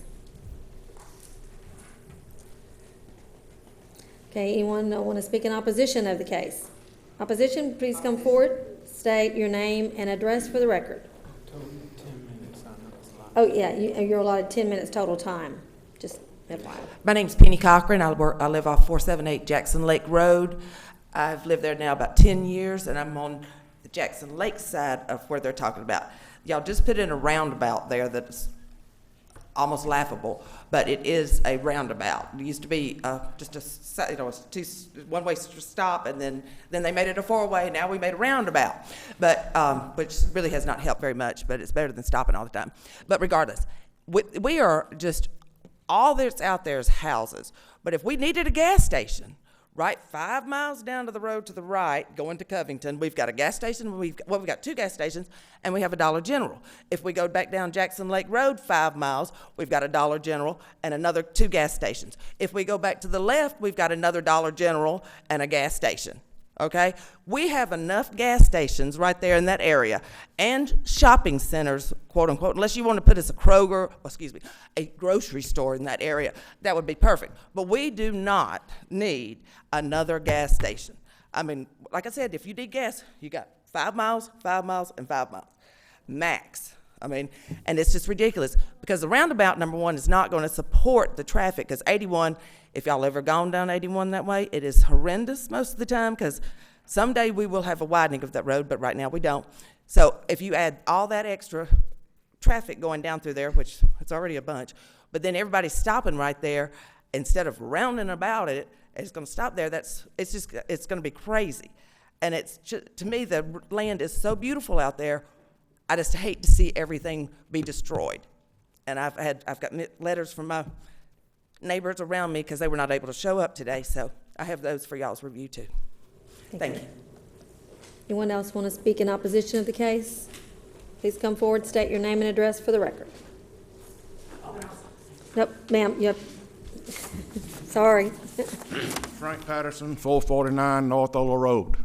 I'm going to speak on the different side of her. I'm going to speak about Buddy Kelly, the owner. That makes up what a community is. The owner determines what's going to be in the community. And as I walk up here, I've already gone through this experience with Buddy Kelly and Buddy Welch. They took 100 acres of my property to build a school in Ola. They gave me about half what it was worth. They wanted to take 200 acres, and if I hadn't known the people in the Board of Education, they would have taken 2 acres and done that. I've known Buddy all my life. We were good friends. I've been here 69 years. He's been here 60 years. When they took this land from me, I had just gotten out of the hospital, just gone through a divorce, took Buddy around. I got about 400 acres, told him I need to sell some land. I showed him this 400 acres, and when I come back, he and Buddy have gotten together, and they took the 100 acres because the outlay, the way it laid, was much better than the other land. And then he did that like a friend, and then to make something that was silly to me, add to the story that doesn't go to this. My mother died, and Buddy was so ashamed of what he had done, he sneaked in the back door of the funeral home and wrote his name down before anybody got to the viewing room and left. So that's what kind of person Buddy Kelly is. Anybody else want to speak in opposition of this case? And ma'am, if there's time, you can come back up. That's right. But I just want to let you know, yeah. My name's Matthew Boring. I'm at 5623 Highway 81. And like you see on the picture right here, my house is actually the one that is right up against the line that they have going there. Can you point to your house? That is my house okay, right there. all right. It's pretty much coming into my driveway. As you can see, we're right near my driveway. I have 3 kids. One of them's autistic. And there already is a lot of traffic going up and down the road right there. So it would just really be a huge concern to my kids and everybody else around. Like she was saying, there's gas stations every way right there. I don't see the reasoning in trying to add another gas station right here in this area. I just think it would be overloading the area, and it's really going to put a damper on me and my kids living right there as far as safety with all the traffic and everybody else coming in and out of the gas station. Thank you. Anyone else want to speak in opposition of the case? Please state your name and address for the record. Laurel Huff, 2369 Snapping Shoals Road, McDonough. I oppose this in general because I've lived in the area for over 30 years and my husband's family 50 years. It's a heavy rural area, and you can, again, go a half a mile to 2 service stations and a Dollar General that's already been robbed. 4 miles south, Dollar General, restaurants, everything. If you head west into McDonough, you've gone 5 miles, and then after every major intersection, there's retail and service stations all the way to the square. It's just too much. And I found about this happening tonight because I pulled up to the roundabout and a gentleman was placing the sign back up in the ground. He said it had been there for a month. Hardly anyone knew about this meeting or the rezoning because the sign was not there. I spent all my morning in the rain knocking on doors from the very beginning of where the roundabout is, through at least 25 homes, and only 2 residents even knew about this rezoning because that sign was not posted. Someone kept putting it down. Only 2 ever even saw it. And this will just ruin our neighborhood, which is rural and country. And it's just beautiful there. And we don't need another, any type of retail space out there. We can get in our cars, go about the roundabout, in 10 minutes, any direction, we've got someplace to go. And that's about it. We don't need it. And if you want Henry County residents to spend money in Henry County and stay in Henry County, don't pull stunts like this and put these huge, almost shopping center in our rural area. This is what makes people leave counties, not stay. Thank you.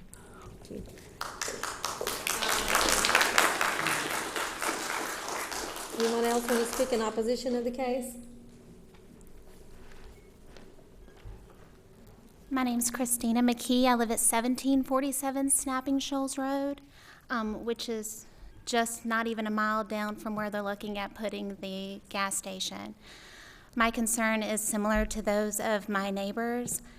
The roads that we have, Highway 81 and Snapping Shoals Road, are both so heavily trafficked. I mean, it's just scary to even drive to school in the morning sometimes down Snapping Shoals Road. It's a very narrow road. It's overpopulated. I don't think they could put another development behind another development on Snapping Shoals Road. So a gas station at that particular intersection, which has already had numerous motor vehicle accidents, which was the reason behind the roundabout in the first place, is just not safe. I don't think we want it as a neighborhood. There's got to be somewhere else that they can put it. I agree with them. There's a gas station at every corner, not even 5 miles down the road, and a dollar store. So for the safety of us being on the roads and for our neighborhood, I'm going to, pass. Thank you. Anyone else want to speak in opposition? Pass the baby. Hi, my name is Stacy Elam. I live at 2250 Snapping Shoals, and not even a quarter of a mile from where they're wanting to put that. And the thought of it scares me. We moved out there for a country area, and I just don't want to see it. I don't want to see it grow up, you know? We've lived here for 5 years, and I've already seen it grow up. And I'm already wanting to move out because it's growing up so much. I want to go further north because that's what we moved out there for. And I feel like most of the people that moved out there, that's why they moved out there. They moved out there for the country. They moved out there to get away from the chaos and all the traffic and all the people. And I would love to see it stay that way. I just hope that y'all can see it like we see it. We love our neighborhood just like it is. They're already building so many more subdivisions, and it's just, they're just overloading it. And I love it just the way it is. Thanks. Anybody else want to speak in opposition of the case? We've got about a minute. On top of State your name and the rest Penny of it. Cochran, I'm at 478 Jackson Lake Road. The other thing that I would not like about this is the lighting. We're talking about the lights that it would produce out there. Now, when we look up at our from our houses out there, we can see stars. It's beautiful. It's absolutely gorgeous. The moon rises with those lights that they produce from all that commercial stuff. It would totally fade out all of our beautiful stars that we could not see. Okay, thank you. Anyone else want to speak in opposition of the case? Got about a minute. You don't have to run. You can take your time. We only time you when you start to speak. Thank you. My name is Willie Odoms, and I live at 2340 Snapping Shoals Road. And just looking at the logistics of putting a convenience store or a gas station at that intersection, it just doesn't make sense. The roundabout's been there for less than a year there, and we still continually have accidents at that intersection. And I just can't see the need of a convenience store or any commercial building there, so I'm totally against it. Thank you. Thank you. Okay. Anyone else want to speak in opposition of the case? All right, you don't have to run up, but do let me know. Okay, we're going to ask the board members if they have any questions for staff or the applicant. Mr. Risher, which one? Question of staff. I think it was mentioned by one of the speakers about the possibility of a food store or a grocery store. Is that allowed within the C1 district? Yes, sir.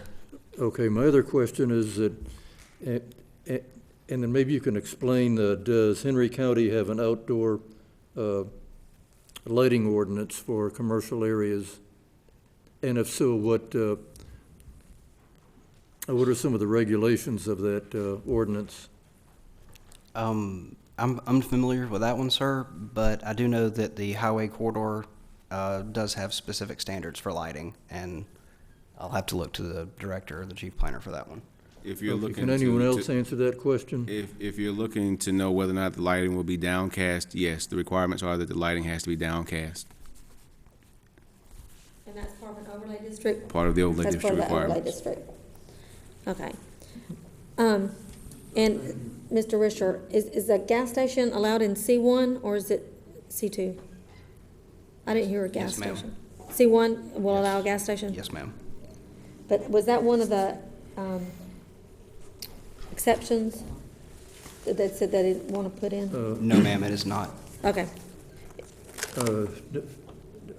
No, it was not. okay. That's all I had.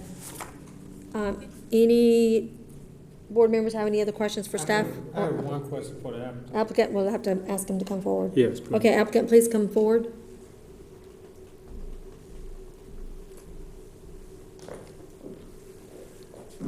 Mr. Welch, I see that we have proposed buildings within here. Is this cut in stone? Have we decided what's going in here?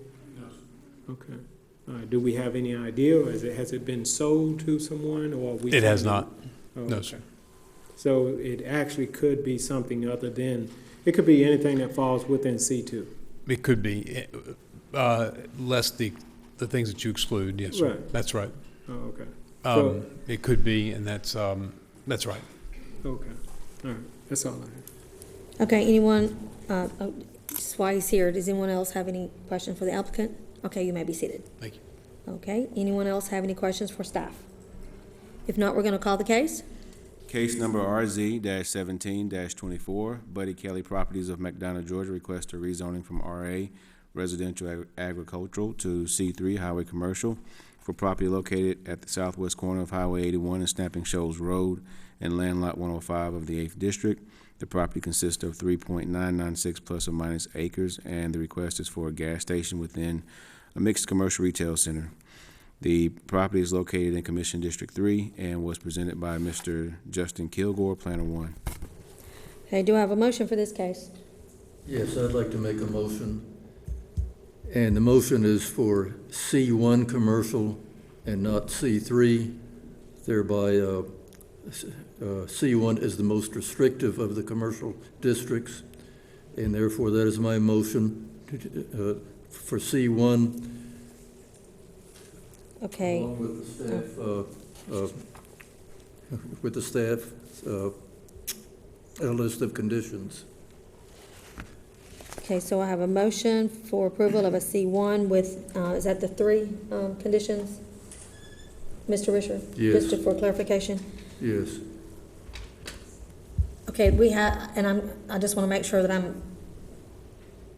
I'm clear on the motion of which, because there was two things that were submitted, one by staff and then the one by the applicant with the four conditions that listed the uses being excluded. I'm going by the staff conditions. Just staff conditions, okay, I just want to make sure I didn't hear that, okay. All right, so we have a motion for approval of a C1 with staff's conditions, three conditions. Is that correct? Did I? Okay, do I have a second? A second. Okay, I have a second. Any discussion? All those in favor indicating by raising your hand. All those opposed? Okay, motion carried. Next case, please. Case number RZ-17-26, Southern Consulting LLC of Stockbridge, Georgia, requests a rezoning from RA Residential Agricultural to C3 Highway Commercial District for property located on the east side of Mount Olive Road, north of Jonesboro Road, and Land Lot 38 of the 6th District. The property consists of 2.18 plus or minus acres, and the request is for commercial business offices. The property is located in Commission District 2 and will be presented by Mr. Stacy Jordan Rootsil, Chief Planner. Good evening, Madam Chair. Good evening. Board members. The request before you tonight is located on Mount Olive Road.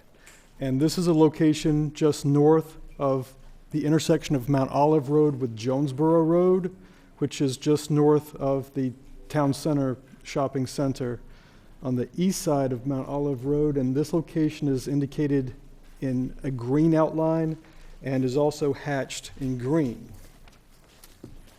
The property is zoned RA, Residential Agricultural. So this location is this triangular shaped subject property outlined in green. The white indicates RA. The future land use map calls for commercial land uses in the future. This anticipates the year 2030. So the future land use map supports a rezoning to a commercial zoning designation, but it doesn't dictate which of our three zoning designations would be most appropriate, C1, C2, or C3. The request is for C3, but the proposed use is for commercial and business offices. These types of uses could be developed in a C1. If I could direct your attention to your staff report, page 2, and criteria point 2, staff has evaluated this request and found that it's inconsistent. This location is not consistent with the purpose of a C3, and I list it there, which is to provide areas for commercial activities that provide products and services that require locations with the highest level of access to major highways and regional transportation systems. And you can note on the zoning map that the town center area is C3, and that's appropriate. It's at the interchange. To the north and to the east is the old KOA campground, which requires a C3. So that seems to be appropriate. But on this stretch of roadway, which is not even a collector roadway, it is inconsistent to recommend approval of a C3 in this location. And so having evaluated having evaluated the applicant's request, staff does recommend denial of C3, but approval of C1 with conditions. And I'd be pleased to answer any questions. Okay, do any board members have any questions for staff? Okay, hearing none, I'll ask the applicant to please come forward. The applicant, are you the applicant? No. Southern Consulting Services, LLC, are they here? Jeff Grant, agent? Madam Chair, I see him or representative in the audience. Okay, so since they're not here, they won't be able to present on behalf of their case. So we'll have 10 minutes for anybody who wants to speak in favor of the case. Okay, and then anyone that wants to speak in opposition of the case, please come forward.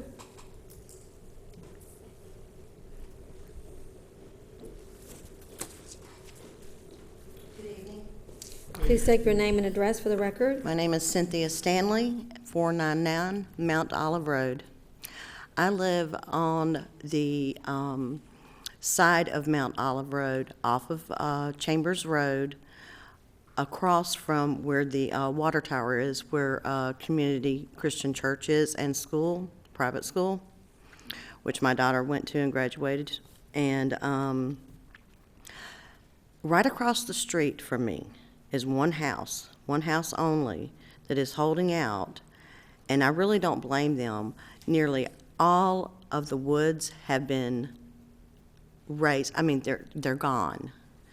And I can hear the noise level is tremendous now. I hear the expressway all the time. When I first moved there, and for a very long time, it was a very quiet wooded area. And Mount Olive goes down into a hairpin turn into the town center area where the Target shopping center is. For 2 years now already, it has, like, Mount Olive Road has turned into a thoroughfare. And people race up and down that road. They consistently go over the 25-mile-per-hour limit. And I can also see from my house now, where it used to be so quiet, I had owls in my neighborhood. And the noise level is extreme now. The traffic level is extreme. And with the private school associated with Community Christian School Church, I think it's there's just too much traffic already in a school zone there and a church zone there.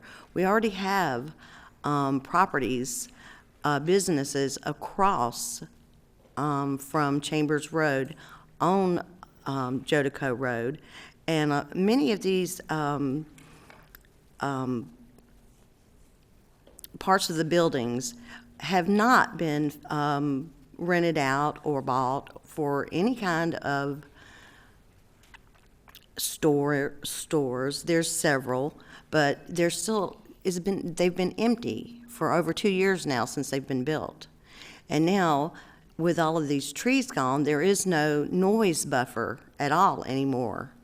And I'm already seeing people walking up and down Mount Olive Road, my side of Mount Olive Road, with shopping carts coming from the Target, the town center area. And it's really getting out of hand. I have people come and turn in my driveway, back out, to go. I'm seeing much more traffic. And if I go out, just even on my front porch, it is like a thoroughfare. Hundreds of cars at different times of the day, especially during the school morning hours. People I know regularly. There's a four-way stop at Mount Olive Road and Chambers. People regularly run those stop signs. They do not treat it as a four-way stop as it should be. And I moved there for the quiet and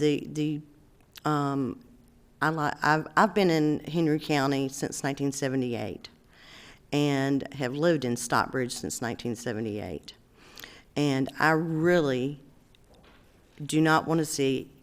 I've heard that there's going to be high-rise living buildings built. There is a Chevron station that is now closed at the exit of 222, where the KOA campground is located, and that is just down the road from me, just a few houses down. And there is just too much traffic on that road, and I'm already seeing just more and more people walking the street. And we don't feel as safe in our neighborhood as we used to. And I'm really opposed to building even more housing. I mean, some housing is good, but I'm hearing about apartment complexes and especially the high-rise, and I really think that's just going to, I don't know what's going to happen. I want to know what's going to happen with that area. I want to know if it's going to decrease my property value or increase it. It depends on what they build there, but I really don't want to see it become like an Atlantic Station.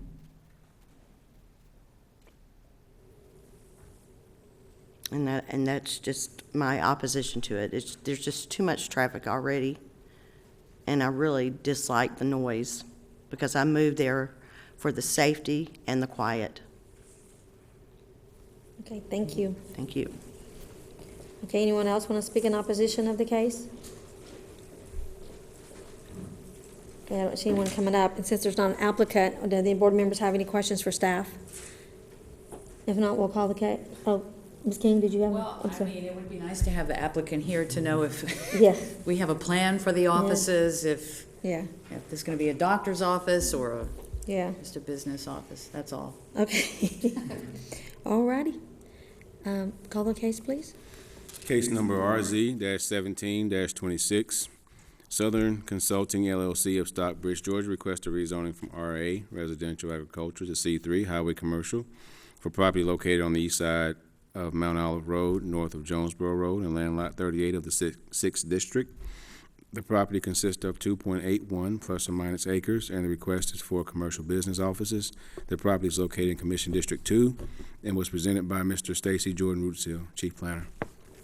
Okay, do I have a motion for this case? I do. I make a motion that this case RZ 1726, that we go with staff recommendation denial of the C3 highway commercial request approval of a C1 neighborhood commercial request with the following conditions, and I believe everyone sees those, with the exception of item number 4, and that would change to coordinate with the existing highway corridor overlay district standards, and that would affect the size of the sidewalks from 5 to 10 feet.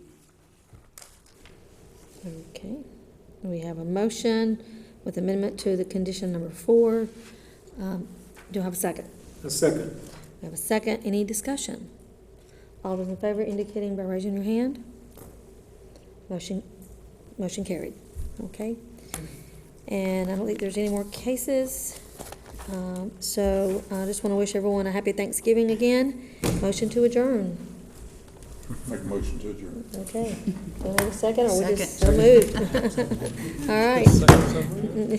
Second so moved. I don't think we need to vote. I think we all want to go home.